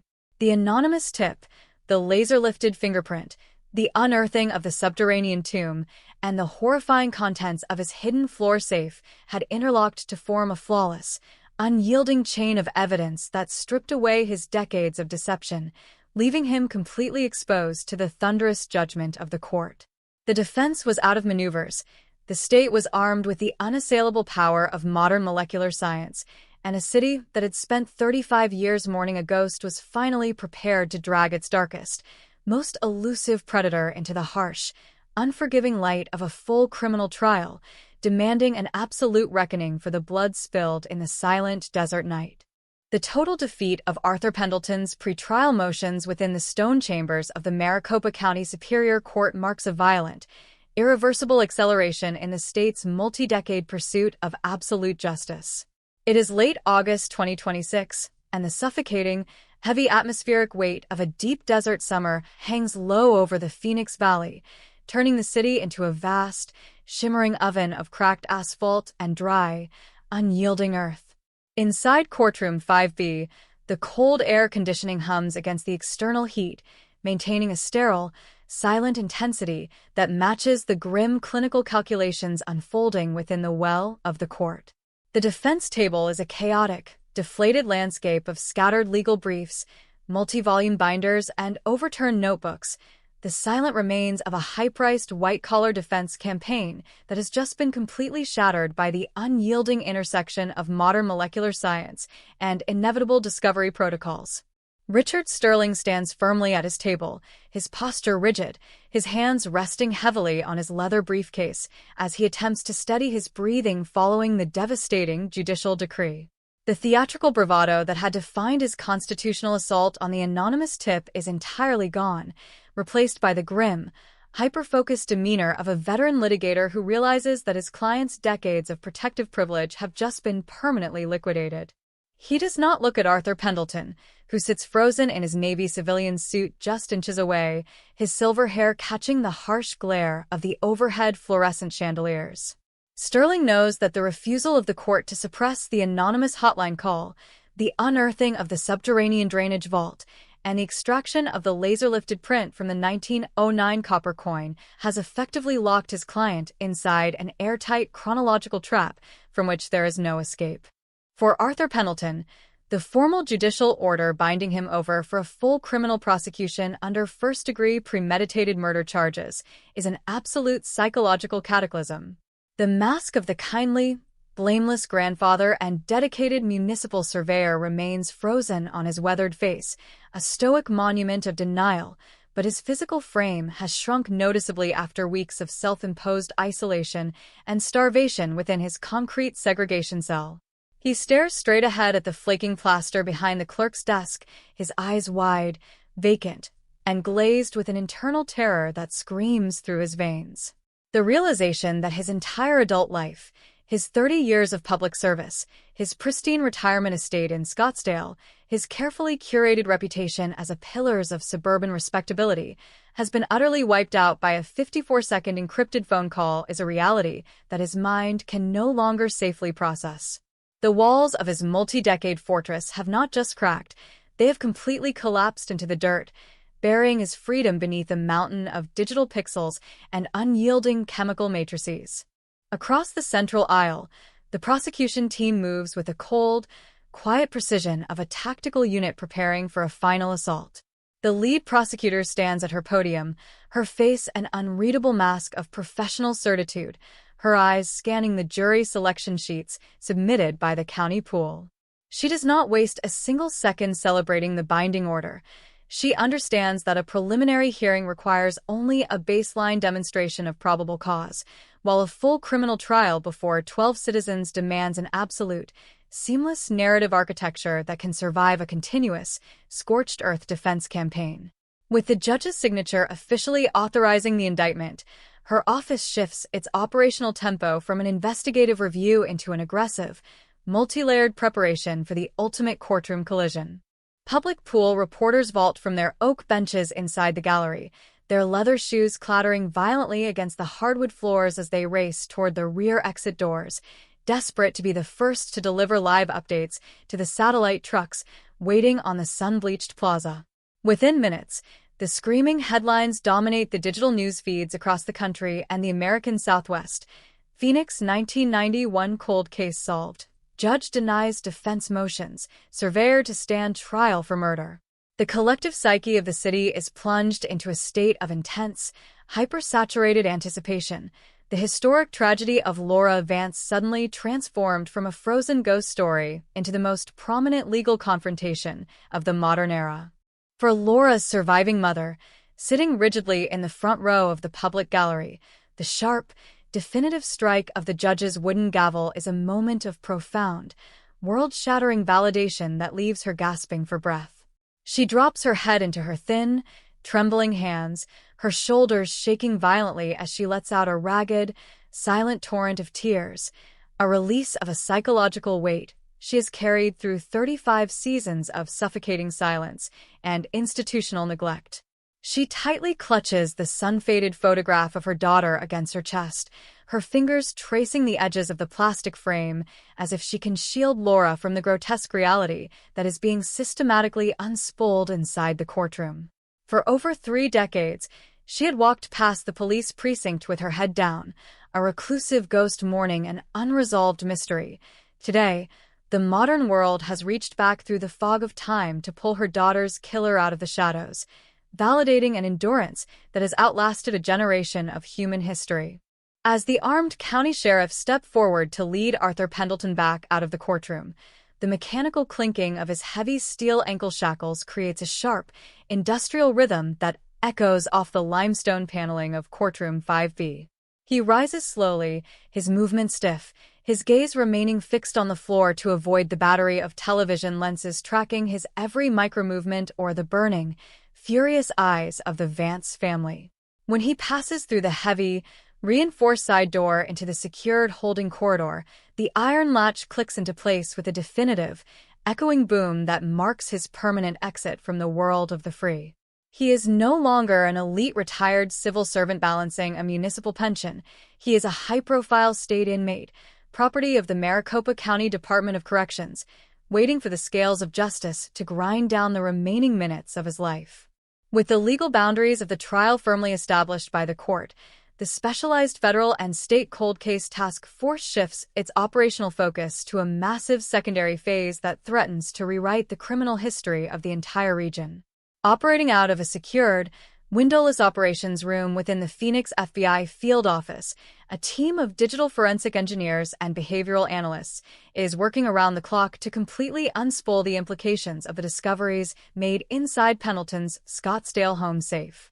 The unearthing of the hidden floor safe beneath his custom mahogany desk has transformed the investigation from a localized pursuit of a single cold case murder into an active, multi-jurisdictional dragnet targeting one of the most prolific, elusive shadow predators in the history of the American West. The analysts are focused entirely on the 6 different driver's licenses recovered from the locked metal lockbox pushed to the very back of the safe, fading, yellowed pieces of plastic belonging to 6 young women who had vanished without a trace from the highway corridors of Arizona, Nevada, and Utah between the years of 1985 and 2005. A team of federal financial investigators begins cross-referencing the historical dates of those disappearances with Pendleton's official municipal survey logs, expense receipts, and private land tracking files from the late 80s and early 90s. The results that populate their high-definition digital mapping screens are an absolute nightmare of circumstantial and geographic alignment, revealing that in every single instance of those 6 cold case disappearances, Pendleton had been officially assigned by the City Infrastructure Committee to conduct extended, unsupervised wilderness surveys near the exact highway exits and remote canyon territories where the victims were last seen alive. The structural precision of the killer's operational profile is terrifying to the behavioral analysts watching the data lines interlock on the screens. Pendleton had weaponized his official status as a municipal surveyor, utilizing his authorized access to the city's developing water grids, subterranean drainage networks, and civil engineering blueprints to turn the vast, expanding infrastructure of the Southwest into his own private, invisible hunting ground. He didn't have to worry about leaving tire tracks or being questioned by patrol units in remote desert sectors. His official city vehicle, his orange safety vest, and his high-level civil clearances provided him with the perfect, unquestioned camouflage to target vulnerable travelers, execute them in the isolation of the wilderness, and permanently integrate their identities into the hidden concrete foundations of a rapidly growing metropolis. As the federal task force prepares to deploy heavy drilling equipment and forensic excavation units to the 6 newly identified infrastructure sites circled in red ink on Pendleton's archived maps, a profound, sickening wave of horror rolls over the quiet residential communities of the Phoenix Valley. The neighborhood where Arthur had lived out his prosperous, blameless retirement is completely paralyzed by a collective sense of existential dread. Neighbors who had shared community association meetings with him, who had invited him to backyard barbecues, and whose children had played on his manicured lawn are forced to look back at their own history through a distorted, terrifying lens. Every kind gesture he made across the fence, every soft-spoken conversation about desert landscaping, and every smile he offered to passing families is now stained by the realization that he was carrying the memory of an industrial slaughterhouse inside his chest every single day, his retirement funded by a city pension that he had secured while mapping the graves of his victims. Back inside the high-security administrative segregation wing of the county jail, the absolute, clinical isolation of his concrete vault is beginning to exert a slow, corrosive toll on Arthur Pendleton's psychological composure.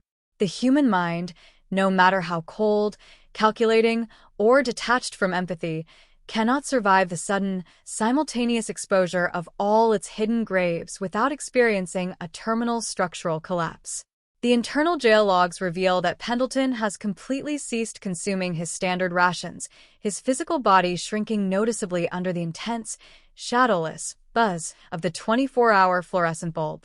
The closed-circuit security lenses capture him sitting completely motionless on the edge of his narrow bunk at 3 a.m., his orange uniform top cast aside, his bare, weathered shoulders pressed against the freezing concrete wall as he stares intently at his own long fingers.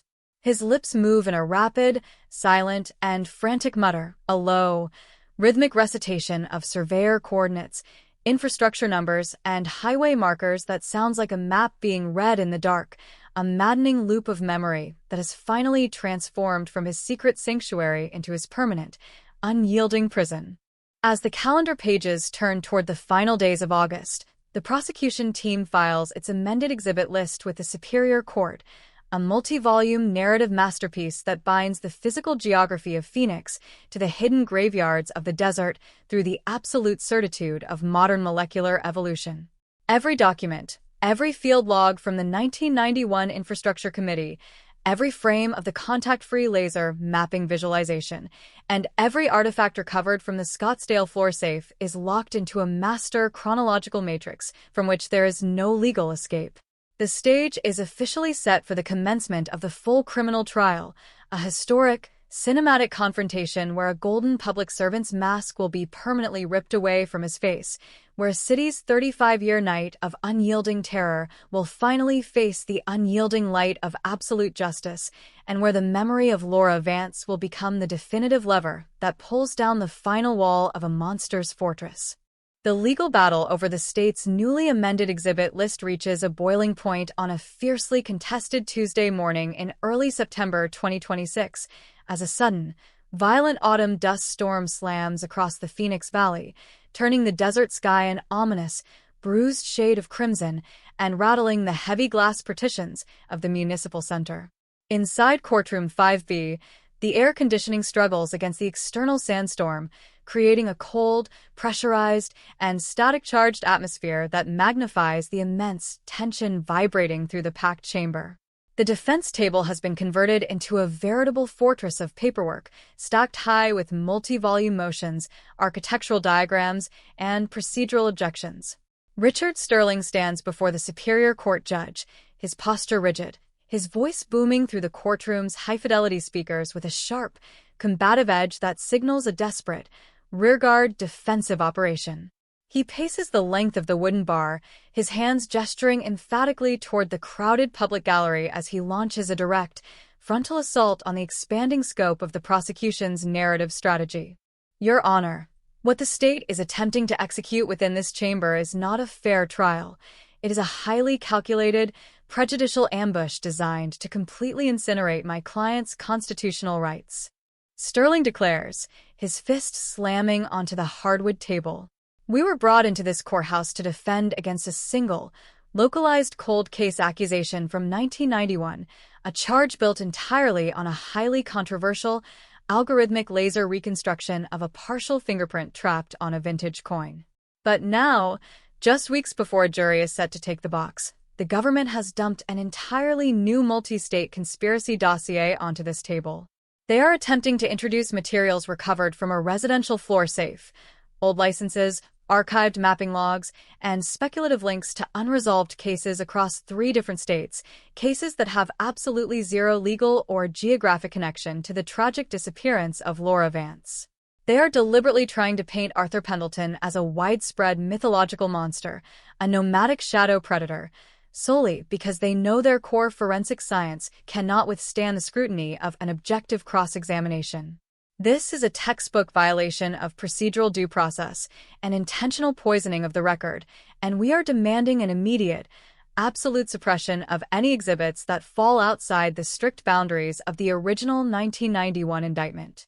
But the lead prosecutor for the state remains completely unswerved by the defense's display of righteous indignation. When she steps to the podium to deliver the government's response, her movements are smooth, deliberate, and entirely devoid of theatricality. She places a heavy, bound memorandum of law on the wooden stand, her eyes locking directly onto the judge with a cold, professional certitude that instantly lowers the temperature of the room. She utilizes a comprehensive, point-by-point architectural analysis to demonstrate that the newly uncovered evidence is not an arbitrary accumulation of unrelated crimes, but a systematic, interlocking manifestation of a single, continuous criminal methodology. The defense is intentionally mischaracterizing the structural integrity of the state's evidence because they are terrified of the complete picture it reveals, Your Honor. The prosecutor responds, her voice low, resonant, and vibrating with an unyielding authority. We are not introducing these exhibits to confuse the jury or to create a sensationalist sideshow. We are introducing them beneath the established legal doctrine of modus operandi and common design. The materials recovered from the defendant's Scottsdale floor safe, specifically the annotated municipal infrastructure maps from 1991 and the vintage coin collection, are inextricably linked to the mechanics of the crime committed against Laura Vance. The state's digital mapping experts will demonstrate that the red circles drawn on those civil engineering documents correspond precisely to the location of Vault 4B Alpha, the exact subterranean concrete drainage vault where Laura's remains were systematically concealed beneath a layer of poured aggregate. Furthermore, the presence of those 6 out-of-state driver's licenses inside the very same locked vault box establishes a chilling, definitive pattern of behavioral identity and trophy preservation. Arthur Pendleton did not operate in a vacuum. He utilized his official status as a municipal surveyor, his safety vest, his state vehicle, and his high-level civil clearances to turn the developing public works projects of the Southwest into his own private, invisible cemetery. To separate these exhibits from the core trial would be to blindfold the jury to the clinical, operational reality of how this predator survived in plain sight for 35 years. The evidence is legally sound. The nexus is absolute, and the public has a right to see the entire truth unmasked. The Superior Court judge takes less than 48 hours of intense deliberation behind closed doors to issue his written ruling. The defense's motion to suppress the amended exhibit list is denied in its entirety. The court rules that the items recovered from the Scottsdale residence are highly probative of the defendant's specialized knowledge, his unique access to hidden municipal structures, and his distinctive behavioral signature, allowing the prosecution to integrate the terrifying discoveries into their master courtroom presentation. It is a massive, terminal tactical disaster for Richard Sterling's firm, effectively demolishing their ability to isolate the trial to a narrow debate over laboratory calibration protocols, and ensuring that Arthur Pendleton will be forced to stand trial not just as a local cold case suspect, but as an unmasked, prolific shadow predator whose entire career was a shield for nomadic slaughter. With the evidentiary perimeter successfully secured, the Specialized Cold Case Task Force accelerates its operational preparation for the trial's most critical human element, the direct testimony of Walter Briggs, the 81-year-old retired airport refueling technician whose long-forgotten memory holds the key to the state's behavioral timeline. In a highly classified, secured conference room at the Phoenix FBI field office, prosecutors and digital mapping specialists sit around a massive digital display, analyzing the high-resolution, three-dimensional recreations of the DeKalb Peachtree Aviation Complex from the summer of 2003. The the secondary logistical hub that the task force had unspooled during their parallel investigation into Pendleton's multi-state flight paths.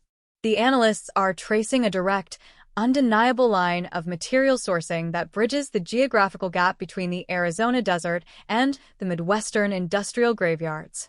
They cross-reference the vintage gate logs verified by Briggs with a sequence of encrypted corporate fuel transactions executed by a commercial holding company linked directly to Pendleton's maternal grandfather's estate. The data reveals that on 3 separate occasions when Pendleton was logged operating his municipal survey equipment near the regional borders, his private aviation coordinates aligned perfectly with a series of late-night maintenance lockdowns at the private aviation hangar. It is a devastating, multi-layered revelation that shows how the killer systematically manipulated the overlapping transportation networks of the country to move his instruments of death, his vehicle, and his targets across state lines without ever triggering a single red flag on the analog tracking systems of a late 20th century. However, the defense team instantly recognizes that Walter Briggs represents a mortal threat to their remaining survival strategies.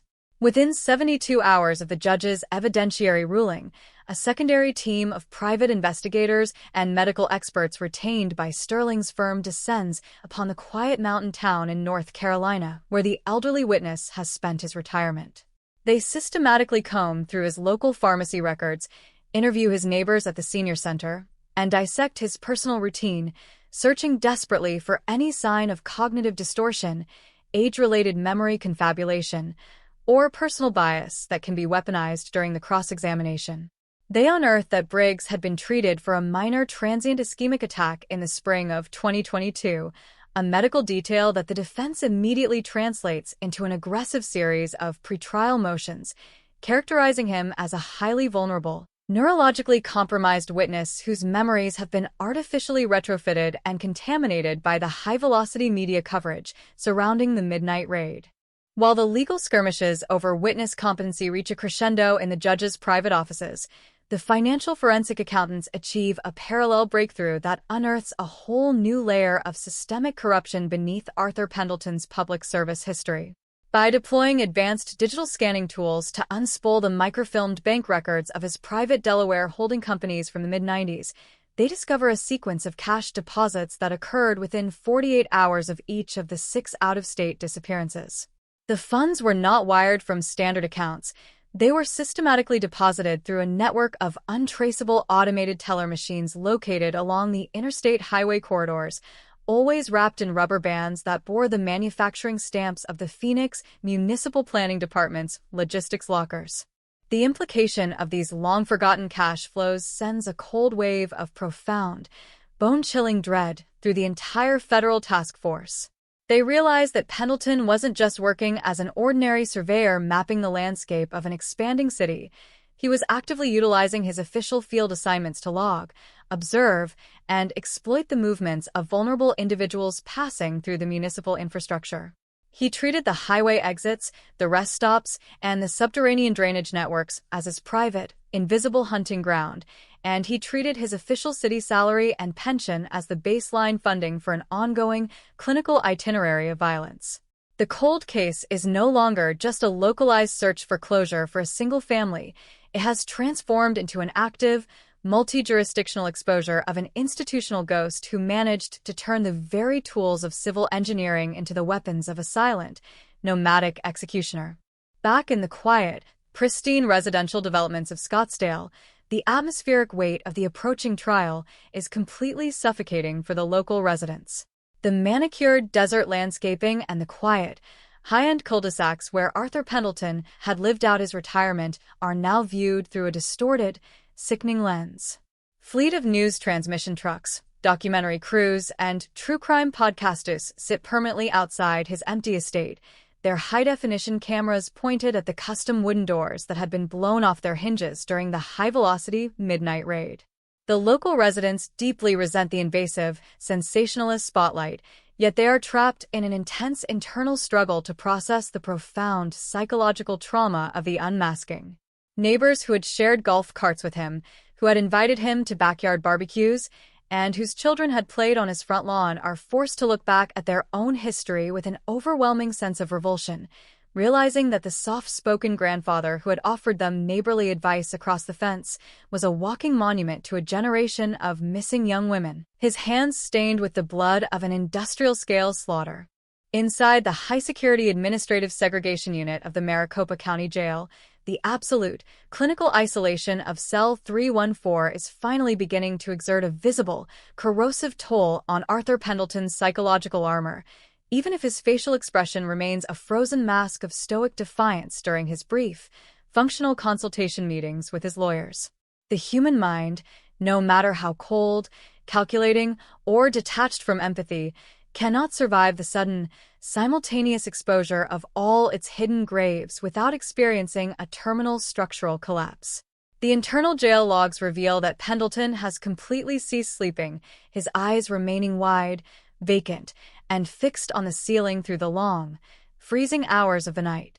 The closed-circuit security cameras capture him sitting completely motionless on the edge of his narrow bunk at 3 a.m., his orange uniform top cast aside, his bare, weathered shoulders pressed against a stone wall as he stares intently at his own long fingers. His lips move in a rapid, silent, and frantic mutter, a low, rhythmic recitation of surveyor coordinates, infrastructure numbers, and highway markers that sounds like a map being read in the dark, a maddening loop of memory that has finally transformed from his secret sanctuary into his permanent, unyielding prison. As the final calendar pages of September turn toward the formal commencement of jury selection, the prosecution team completes its master trial notebook, a digital and physical masterpiece of narrative engineering that binds the physical geography of Phoenix to the hidden graveyards of the southwestern desert through the absolute certitude of modern molecular evolution. Every document, every field log from the 1991 Infrastructure Committee, every frame of the contact-free laser mapping visualization, and every artifact recovered from the Scottsdale floor safe is locked into an unbreakable chronological matrix from which there is no legal escape. The stage is officially set for the commencement of the full criminal trial, a historic, cinematic confrontation where a golden public servant's mask will be permanently ripped away from his face, where a city's 35-year night of unyielding terror will finally face the unyielding light of absolute justice, and where the memory of Laura Vance will become the definitive lever that pulls down the final wall of a monster's fortress. The heavy, reinforced double doors of the ceremonial courtroom click shut, sealing out the muted, humid roar of the downtown Atlanta streets. Inside courtroom 4A, the air is thick, stationary, and cold, charged with the immense historical gravity of a moment 23 years in the making. It is the first Monday of September, and the final legal collision of the state of Georgia versus Lucas Thorne has officially arrived. Every wooden bench in the expansive public gallery is packed to its absolute physical limits. Observers sit shoulder to shoulder, their breath shallow in the poorly ventilated room. The atmosphere is gripped by a collective, anxious anticipation as 12 citizens file into the wooden jury box, their faces solemn, their eyes completely avoiding the defense table where the fallen Titan sits. Lucas Thorne has traded his orange inmate uniform for an impeccably tailored navy blue wool suit, a crisp white shirt, and a conservative silk tie, a calculated, final visual manipulation designed by Richard Sterling to evoke the image of a respectable, dignified leader of the old, affluent Atlanta establishment. His dark hair is neatly parted, his thin reading glasses perched high on the bridge of his nose as he pretends to study a stack of corporate development charts. To any casual observer walking into the room, he looks like a kindly, philanthropic executive preparing to deliver a lecture on regional urban planning. But across the central aisle, the prosecution team moves with the cold, quiet efficiency of an execution squad. Catherine Vance stands at the podium, her posture rigid, his eyes fixed directly on the jury box as she prepares to shatter 23 years of absolute security in a single, devastating opening statement. Ladies and gentlemen of the jury, Catherine begins, her voice low, resonant, and vibrating with a controlled, professional fury that instantly commands the entire room. 23 years ago, in the suffocating heat of June 2003, a shadow fell over the tree-lined enclaves of Buckhead. A vibrant, brilliant 18-year-old student named Marcus Vance was torn from the total sanctuary of his bedroom without a single sound echoing down the hallway to where his parents slept. For nearly a quarter of a century, the people of this city believed his killer was an outsider, a transient phantom who had rolled off the interstate, committed an unspeakable act of cold-blooded violence, and dissolved back into the deep woods of North Georgia. They believed this because the technology of that era was blind, and because the sheer speed of our city's expansion allowed the case files to gather dust in the dark basement of a forgotten archive. She pauses, turning slowly to face the defense table, her arm extending as she points a single, steady finger directly at the defendant. But the physical evidence will demonstrate that the phantom wasn't a traveler from a distant place. He was a trusted companion. He was the boy next door. He was the childhood best friend who sat on his front porch for 23 years, sharing family dinners, comforting a weeping mother, and lifting Marcus's casket into the hearse, all while carrying the chilling memory of a tactical execution inside his chest. The defendant, Lucas Thorne, utilized his intimate access to the Vance home and his family's corporate aviation logistics infrastructure to target, abduct, and conceal his closest companion, leaving behind a forensic signature that he believed was invisible. Today, the state of Georgia will reach back through 23 seasons of silence, rip away that golden mask, and show you the terrifying truth of the monster who has been hiding in plain sight. For the next 90 minutes, Catherine delivers a masterful, chronological roadmap of the prosecution's case, weaving the complex threads of next-generation digital imaging and vintage transportation logs into a tight, suffocating narrative trap. She details how modern automated lasers penetrated the degraded adhesive layer of the silver aviation tape found at the river burial site, isolating a pristine latent thumbprint that maps directly to Lucas Thorne's identity with an astronomical certainty of 1 in 80 billion. She outlines the historical gate logs verified by Walter Briggs, placing Thorne at the private hangar fuel bay in the middle of a mandatory late-night maintenance lockdown just hours after the abduction. And finally, she drops the ultimate, Chandong revelation into the jury box, detailing the discovery of the industrial steel drums on the Indiana property, linking the chemical composition of the aircraft-grade polymer to a multi-state trail of nomadic slaughter. The jurors listen in absolute, rapt attention, their faces hardening as the clinical calculation of the crime is unspooled before them. When Richard Sterling stands to deliver the opening presentation for the defense, the contrast in style is immediate and confrontational. He does not look at his client. Instead, he mounts a savage, direct assault on the reliability of human memory and the integrity of modern algorithmic science. He holds up a copy of the original 2003 county property logs, shaking it toward the jury box. The government has built you an elaborate, high-definition digital ghost story, Sterling declares, his voice booming through the courtroom's sound system. They have taken pieces of fragmented data, 20-year-old memories from a compromised witness suffering from documented neurodegenerative decline, and predictive computer models, and they have woven them together to destroy the legacy of a man who gave his entire adult life to honest, philanthropic labor. They talk about fingerprint certainty, but they won't tell you about the chaotic warehouse relocations of 2006, where thousands of boxes were handled by uncertified contract workers. This is not a triumph of justice.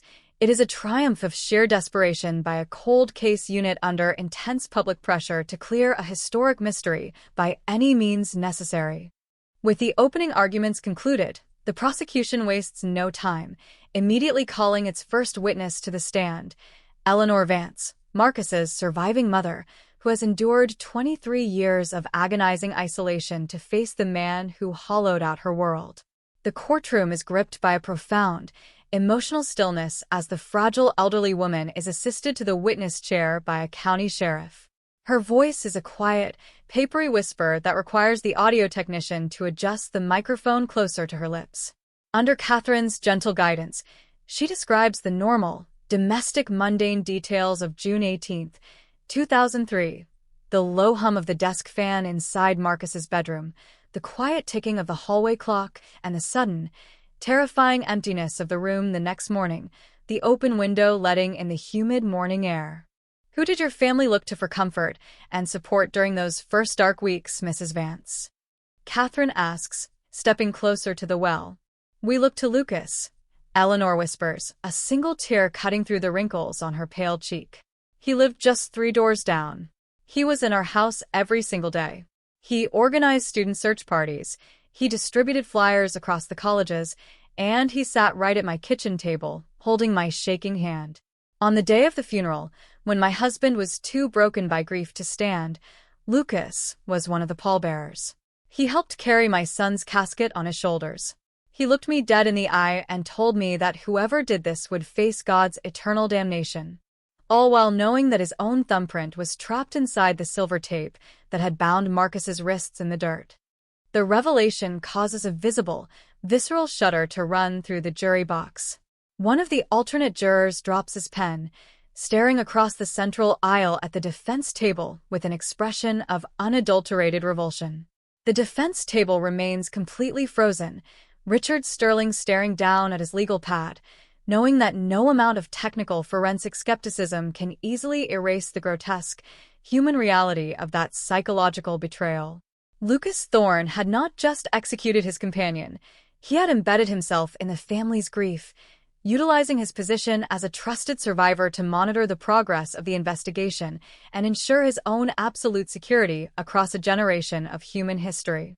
When Sterling stands for the cross-examination, he chooses his words with extreme caution, aware that any overt aggression toward the elderly, grieving mother would completely alienate the jury.